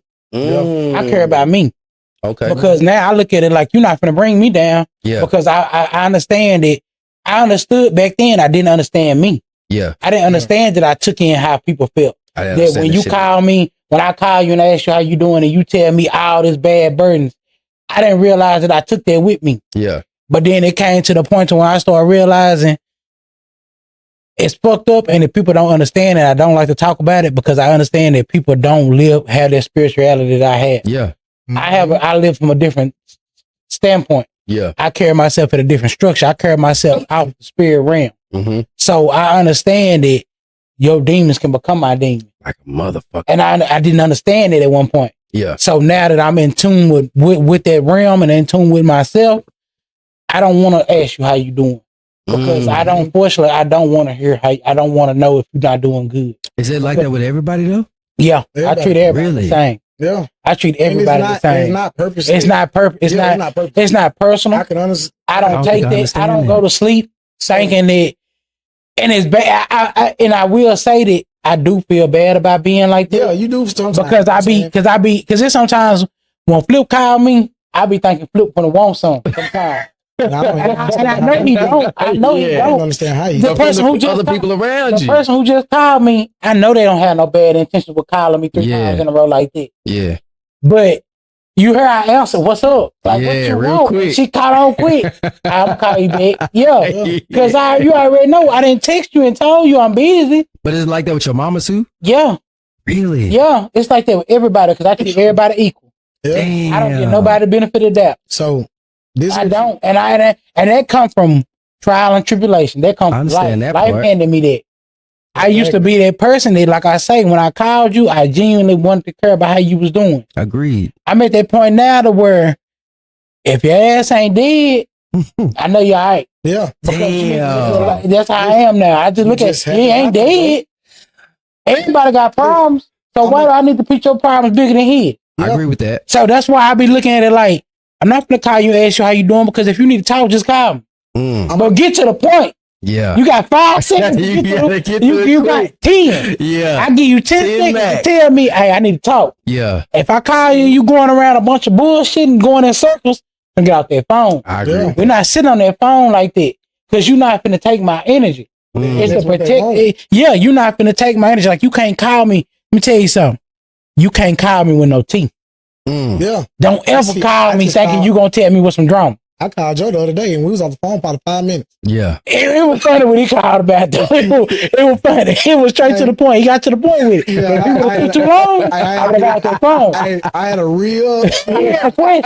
It was some tea, but and that's your partner. It was a question. That's your boy. I had a real question. He had a real question. I was so it was funny. Yeah. And I knew he was serious. That's why I entertained. He know me. If I'm calling out and I'm like, because we at that point now.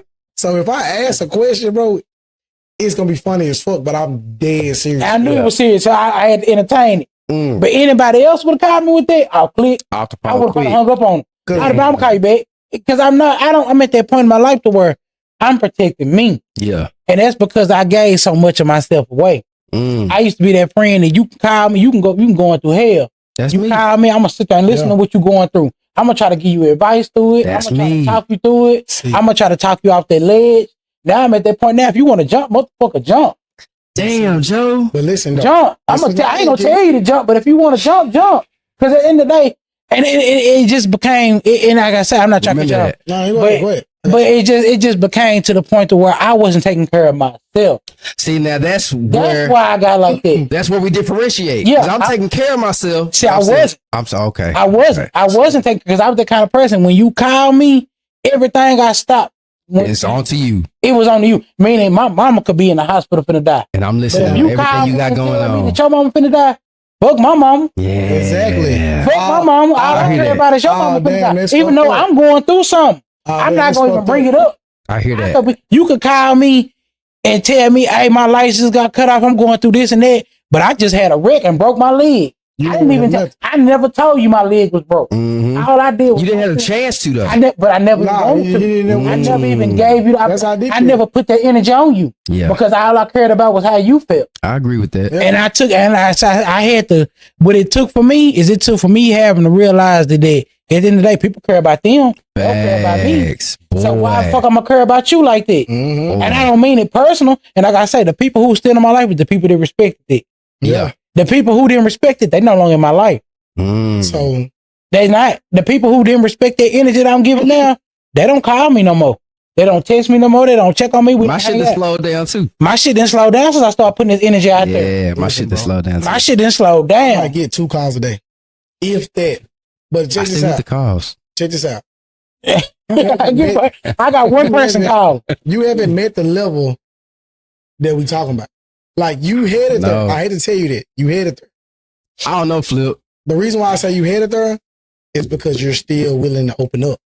Yeah. Once you get to this level right here, when you see that phone ring, bro, you're gonna look at that. I have though. This is why I say that though. I get anxiety when my phone ring. I do too. I get anxiety like, oh, they won't. Prime example. What the fuck do they want? This is why when you said if a motherfucker on the ledge, motherfucker jump. Yeah. This is why I say that though. Because I had a partner that was on the ledge and I didn't know. Motherfucker called me at 2:00 in the morning. Hey, shout out to I don't want to say name. Shout out to my partner. Motherfucker was on the ledge. I had no idea. Called me at 2 a.m. Had like a 2-hour conversation with him. I'm tired. He tired. Had a 2-hour conversation with him. Ended up saving his life. He called like 4 other people before me. I'm the only one that answered. He was about to put a bullet to his brain. Yeah. Gun, everything loaded. Bam. Didn't do it. 2-3 years later, this the same motherfucker that scraped me up at a homeless. I was living in my car. He saw me in the parking lot. Nigga, what you doing? I'm like, shit, I'm working 3 jobs, barely making minimum wage, can't feed my daughter. Drive a truck. Changed my whole entire life because I answered a phone call for him one day. Yeah. So I think it's selfish of me that I still do answer the phone for people and I would hear out their problems, but I'm not, even though I am able to get off my problems with my mama and my mama's able to get out her problems with me. You know, I can do with my wife, this, that, and the third. I know who I can talk to if I really have some shit going on in my life. Yeah. But I think that those people that call me for those conversations, I used to take on their burdens, but now I just listen to them. And they be like, man, you should be a therapist. Man, you should write a book. Man, you should do this, you should do that. I'm like, nah, I really fuck with you. So I want to hear what you got going on in your life. I used to, like you said, I used to offer advice, but now I'm just here to listen to you. Like, oh damn, that's fucked up. Yeah. I hope you make it through that shit, and I'm here to listen to you. And even if you ain't calling me to hear about my shit. I don't even want to hear it. Go about it. But I don't want to even hear it.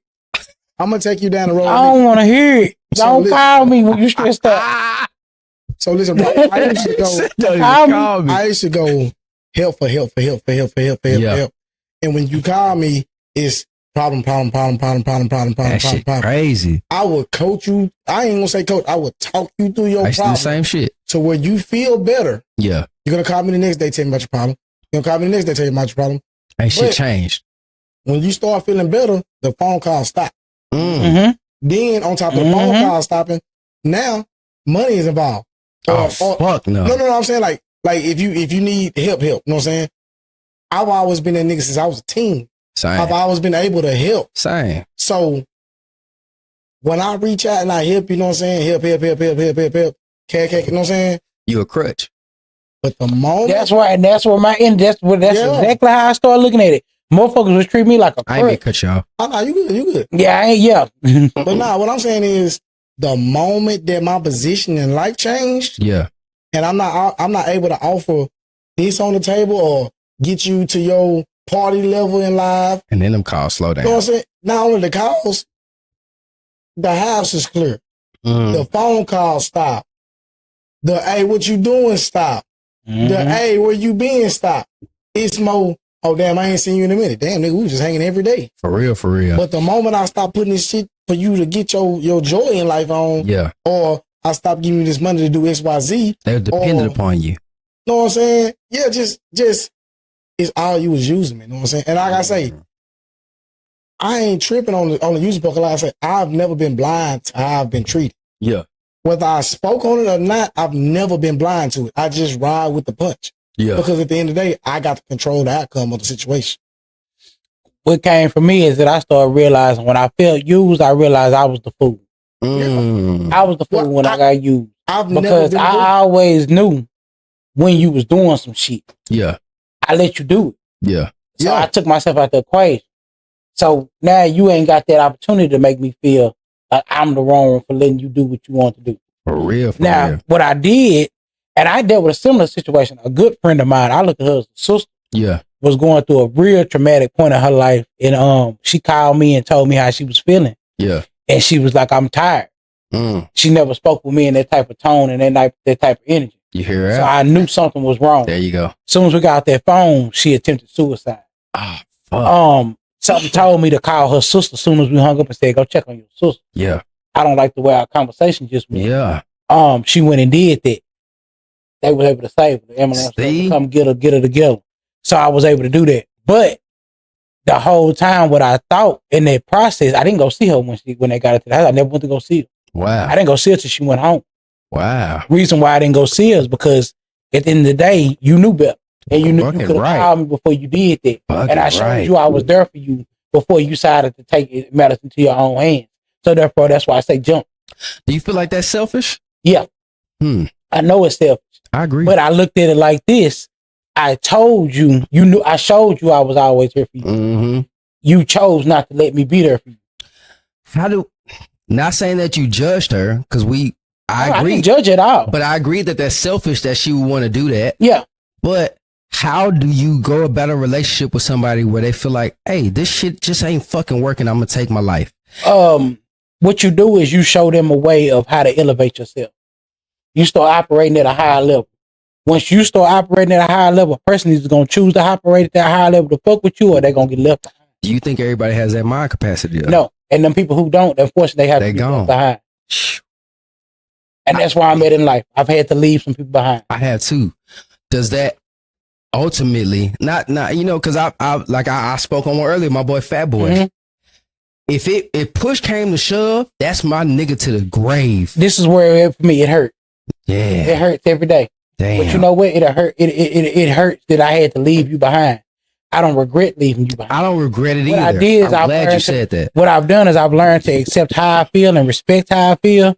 So I'm hurt that I had to leave you. Yeah. Do I wake up? I wake up and it is stuff I do certain shit, and I'll be like, damn, I wish this person would have been here with me. Facts. I wish we could have did this together. Yeah. But I'm okay with knowing that you couldn't make it. Yeah. So it's okay. So that's why I say I operate at a higher level. I present myself as me. I tell you where I'm coming and where I'm going. You either gonna come with me or you gonna stay. That's all. If you show me that you gonna stay, I have to continue to move forward. Because what you gonna do if I die tomorrow? Yeah. You gonna continue to move forward. If shit. I decide to take a gun tonight and blow my head off, Flipper's gonna keep living. Yeah, it ain't gonna change your life. You might feel fucked up about it. And when I say he gonna keep living, I mean it as bad. He still gotta take care of his child. Literally. He still gotta go to work. He still gotta pay his song. He might do all that, but you still got to pay. You still got bills to pay. One on the first. So I say that to say that I had to understand that sometimes you have to kill people alive.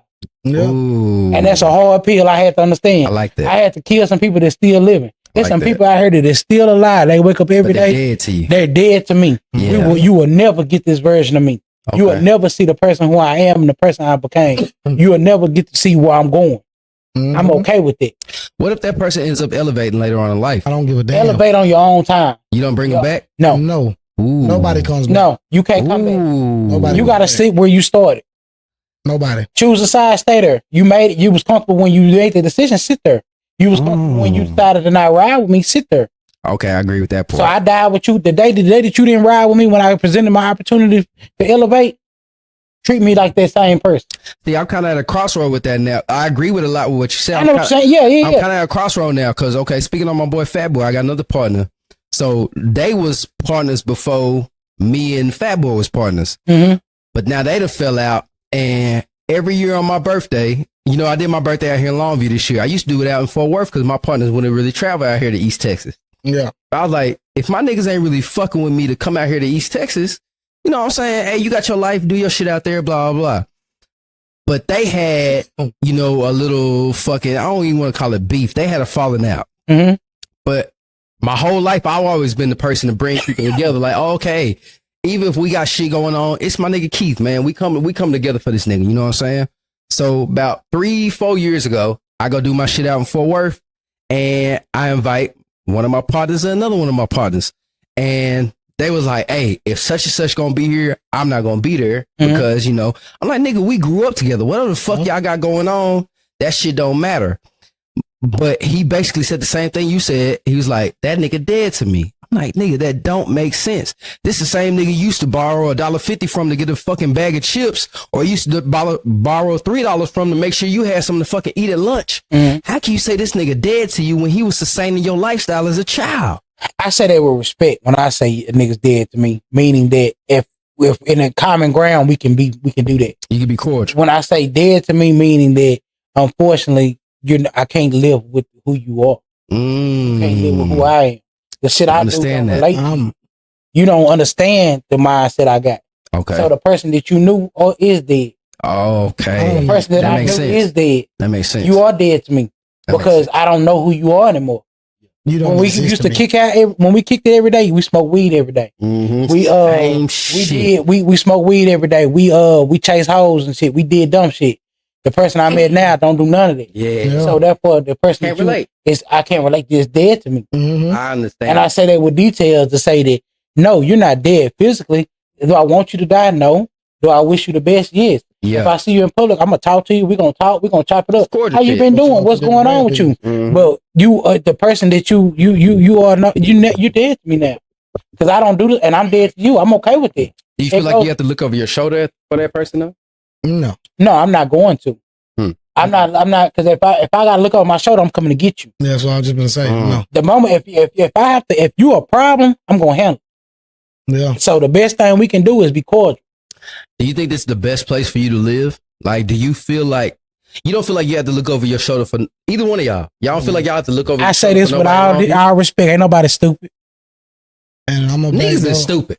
You ain't. Let me tell you something. Motherfuckers love their mama. They love their bitch, and they love their kids. You not stupid. I'm a back door and say you not stupid. You think you can motherfuckers can tell you all that. I'm gonna do this. I'm gonna do this. I'm gonna do that. I erase you. I'm a back door. Bro, I will erase you. I will go do that bid. Try me if you want to. I'm 100% paranoid. So yeah, regardless of if it's a nigga, you go if somebody that's doing something to me, I'm always thinking about the potential. So exactly, that's what you are already a problem to me. So I'm gonna look over my shoulder regardless. Yeah, if I feel like I'm never comfortable. I'm not gonna say it with detail like he's saying it. But if you are a problem, I'm gonna handle it. Why not move out the city? I ain't here for what? That I've had so many. Look, like I said, I'm not from here. You move, nigga. Look at. Oh, that's what I hear. I'm not from here, but I've asked multiple people, bro, why not move the fuck out of Longview if you have problems with people out here? This thing about it. I can move tonight. That's the difference between me and them. I mean that was, and I mean that with respect. I mean that with no disrespect. I can leave tonight. I can call. Other motherfuckers can't move around and say, "Hey, I'm finna come down there." Yeah, I'm gone. Yeah, safe, man. You can't do that. Yeah, and I'm not saying you as in you. I get what you're saying. You the can't motherfucker that you talking about can't move out of it. Yeah, can't move. When I say this with all respect. I can do this with help or without help. Yeah, I can do this. Same. I can call and say I'm finna do this, or I can go get my account. Yeah, take my card and just leave. Out of here. Yeah. I can do this either or. I can do this the right way, the wrong way. I can leave anytime I want. Yeah. I guarantee, and I mean this with wholehearted respect, you can't. Yeah. On my behalf. You can't. Not saying it's in saying you. I know what you mean. I'm just saying a nigga that I feel like, any nigga I feel like got a problem with me, you got to make arrangements, sir. They on the same level. Listen, fam. Yeah, you got to make arrangements. You got to call your job and tell them I ain't coming back. Because you might want to stop moving and feel like you got to come back because you couldn't make it. You got to call somebody and tell them, hey, I need to stay with you for 2 weeks. Nah, yeah. I ain't got to do that. We're to them levels. I done been robbed probably about 3-4 times, bro. Tell me about that shit. So, with me, I mean, you know what I'm saying? I've been one deep beefing with a whole entire hood to this day. Yeah. You know what I'm saying? Not saying that it's an active beef, but it's still a beef there. I still get a side eye when I walk outside. Yeah. So I'm not moving, bro. It's a situation where I got to die here. Cause I done had plenty of opportunities to move. Yeah.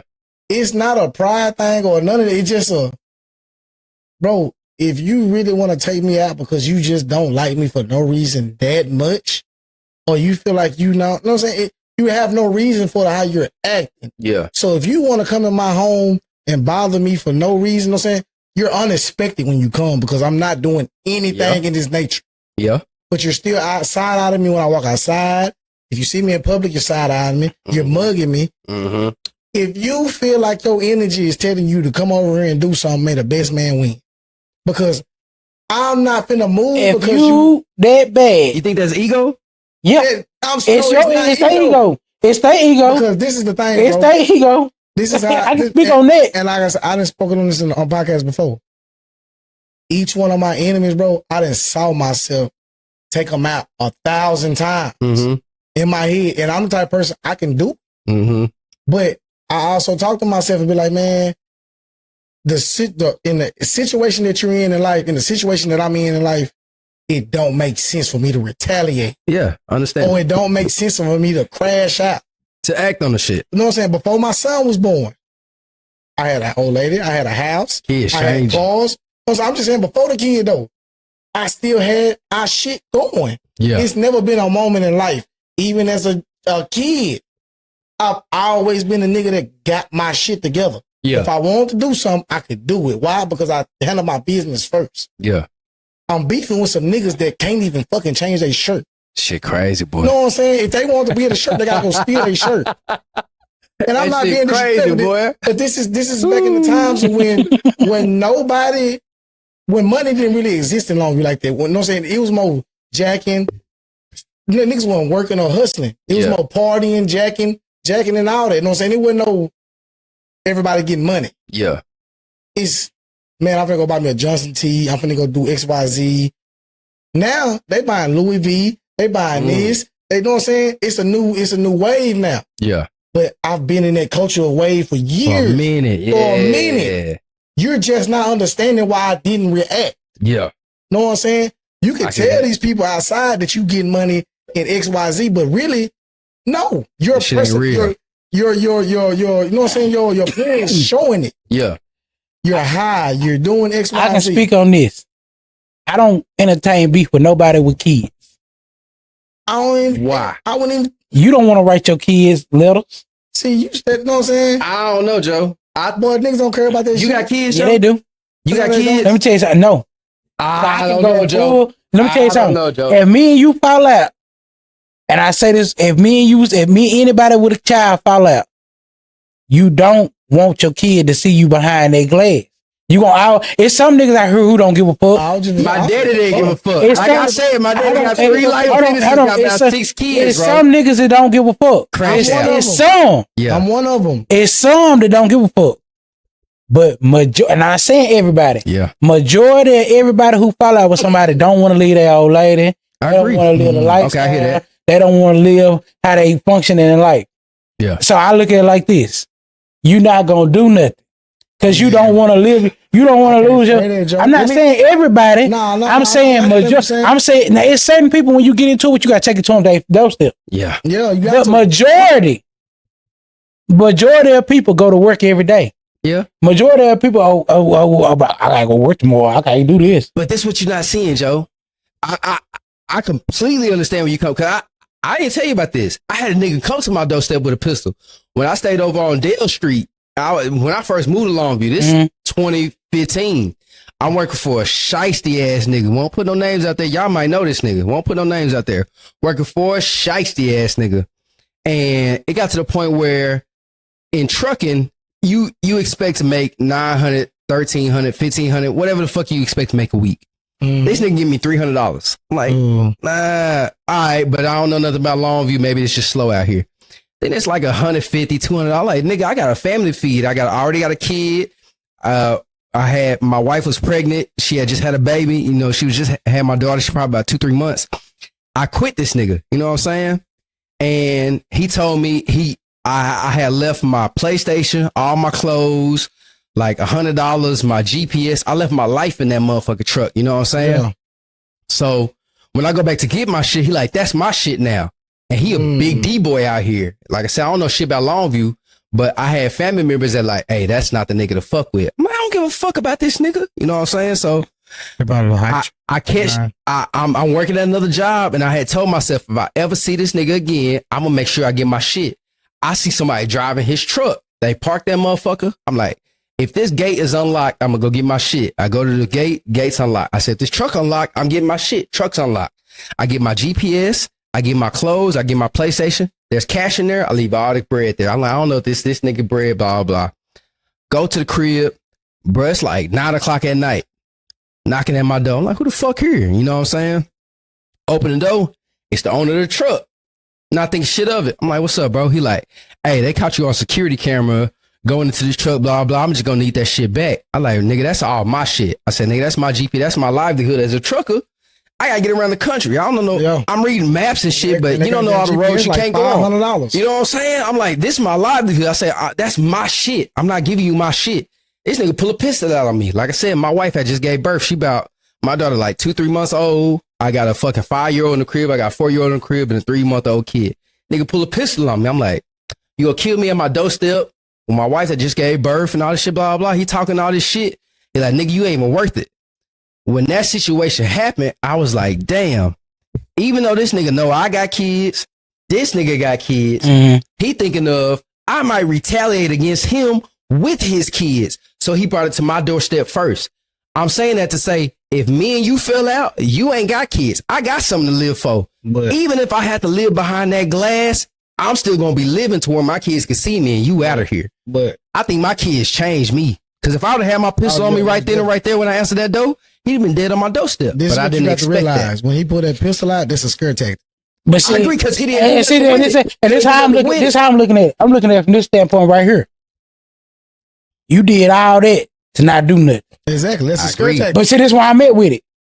And I say it's bad. That's why I had to start checking myself. Because my mind said, go to this right here. I'd have acted on the shit. Nigga, do it. Yeah, exactly. that's what I'm saying. No. I'm not gonna ever say that. I'm telling you, that's where I'm at. And that's where I was. And I'm telling you. You didn't tell me how you talk to the guy. That person was me. I'm not that person now. Now I'm gonna handle it probably like, nah, we ain't gotta do all that. That's my shit. It is what it is. A couple years ago, I would have said, "Hey, nigga, you want to shoot me? Yeah. You ain't getting a motherfucking thing back." And I probably would have spit in his face. Oh, I wouldn't have done that though. I'm telling you, that's how ignorant I was a couple years ago. Now I'm at a point now where I'm like, nah, they ain't gotta do all that. That's my shit, nigga. If you gonna kill me, you finna go to jail. Yeah. I'm gonna talk to you like that now. You finna go to jail if you shoot me, bro. So go ahead and do it. I'm gonna kind of encourage you. I'm still gonna be talking my shit from the slow way. Yeah. But I didn't learn how to do it. That's what my mindset was at. That's just what my mindset was just on some stupid shit like that. That's why I say it come down to where you gotta, I be just thinking on some crash shit. Yeah. But I didn't got to that point now. But age where I realized it ain't worth that no more. It ain't never necessarily, it ain't never near that no more. I don't know. But I still be thinking like that deep down. Like, do it, nigga, because that's how I be feeling when I fall out with somebody. I be feeling like, if you bad, do it. Crash out, nigga. Because I want to crash out too. I won't even take the smallest, weakest link in the bunch and say, hey, you ain't about that. You won't do it. Because what I've learned in life. Do it, bro. A nigga gonna do it. Anybody will do it. Anybody will do it now. That's why I say I'm at that point now. I understand niggas gonna do it. But I still be looking at it like this. The average nigga don't want to leave his kids. I'm not saying every nigga like that, but I'm telling you, the average nigga don't want to leave. This is a situation where he don't want to leave. He don't want to go to jail. Average nigga ain't gonna make it in jail. Like I said, on my back, a nigga that like shoes and clothes ain't trying to go to jail.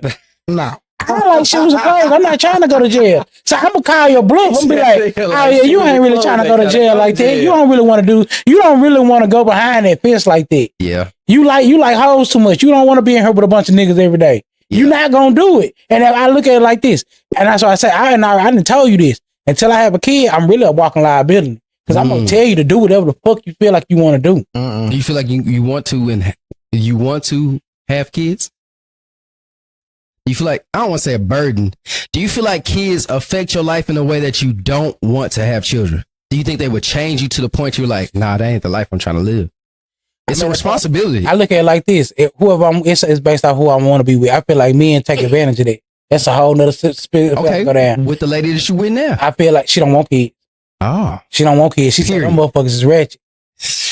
Hey. She said she feel like, do you want kids? I feel like a man supposed to want kids with his old lady do. I wanted kids before I had a woman. I wouldn't mind. Let me say this way. I wouldn't mind having a kid, but I feel like that's why you got motherfuckers running around here with 7 kids. I got 4. I wanted 20. I say that too. But that's why you got Nick Cannons running around here. Oh, but I'm standing on that. Dudes that think like that got a bunch of baby mamas and shit.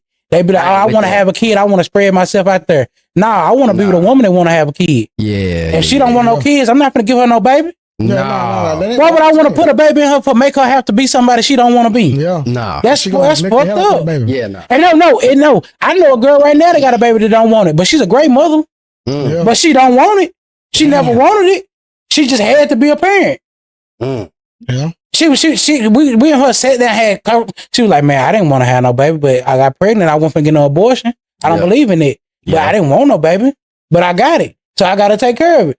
I don't want to be that man and put that burden on somebody. That's a fucked up thing to do. It is. I feel like that's very fucked up for a man to get 3. You just say you got this baby mom, you got this baby mom, and none of them wanted the kid. But they did. They stood up to the plate and they handled it.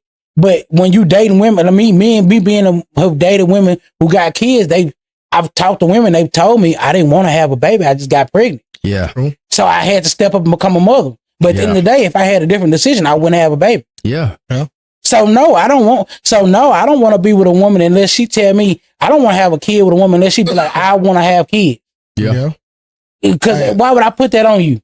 Don't have no baby because you love me. No, hell no. That don't solve shit. That's going on, right? That's going on. Oh, yeah. Yeah. It's going. I see it. I'm cool with females that got that. I got a baby, so I got to take care of it. Yeah. So, but they deep down, I don't want this motherfucking baby. Shit. Yeah. They don't want that. I know niggas out here got kids, but man, I hate that's my baby mom. That's my baby mom. They be like, I got a baby by this bitch. I hate this. It's both of them. It's both. It's both of them because you did what it take to get it. I'll say it like this, because you were with the mother of your child. Mm-hmm. Like I said, I got an ex-wife. I got married young. I got married when I don't even fucking know how old I might have been 20 years old when I first got married. Because I thought, and that's why I don't follow traditions, like especially like religion, but that's a whole nother conversation. But when it came down to the woman I had my first child with, I thought I had to marry her. I was like, damn, when people have kids, you're supposed to get married so you can raise that child together. I was like, hey, this is why I need to get married, because this woman had my child. If I had my mindset now, I would have been on child support from the moment my sperm into that egg. I was like, hey, put me on child support. Right, but see, and that's why I say what I said. I don't believe women and men should have kids and just be out here not together. That's why I say, for me, I got to whoever I have a kid, we got to be married first. I don't care if I'm 48. Yeah, we got to be married. But that marriage don't seal shit either, though. It don't. That's what's crazy. Yeah, it don't, and that's why I ain't too fond of being married either. Me and my current wife, and like you said, you might know my wife. At the very beginning, neither one of us thought we was gonna make it. I've been fucking with my wife since 2008, but we didn't get together till the end of 2014. I was chasing her ass. Sister, I met her at an airport. I was with my partner sitting on the ground. I seen Randa and Omega walk by in the airport. I said, bro, I gotta get her. Talk about Randa. I said, I gotta get her. I told him to run wingman with her homegirl. 2008, Randa had the most stanky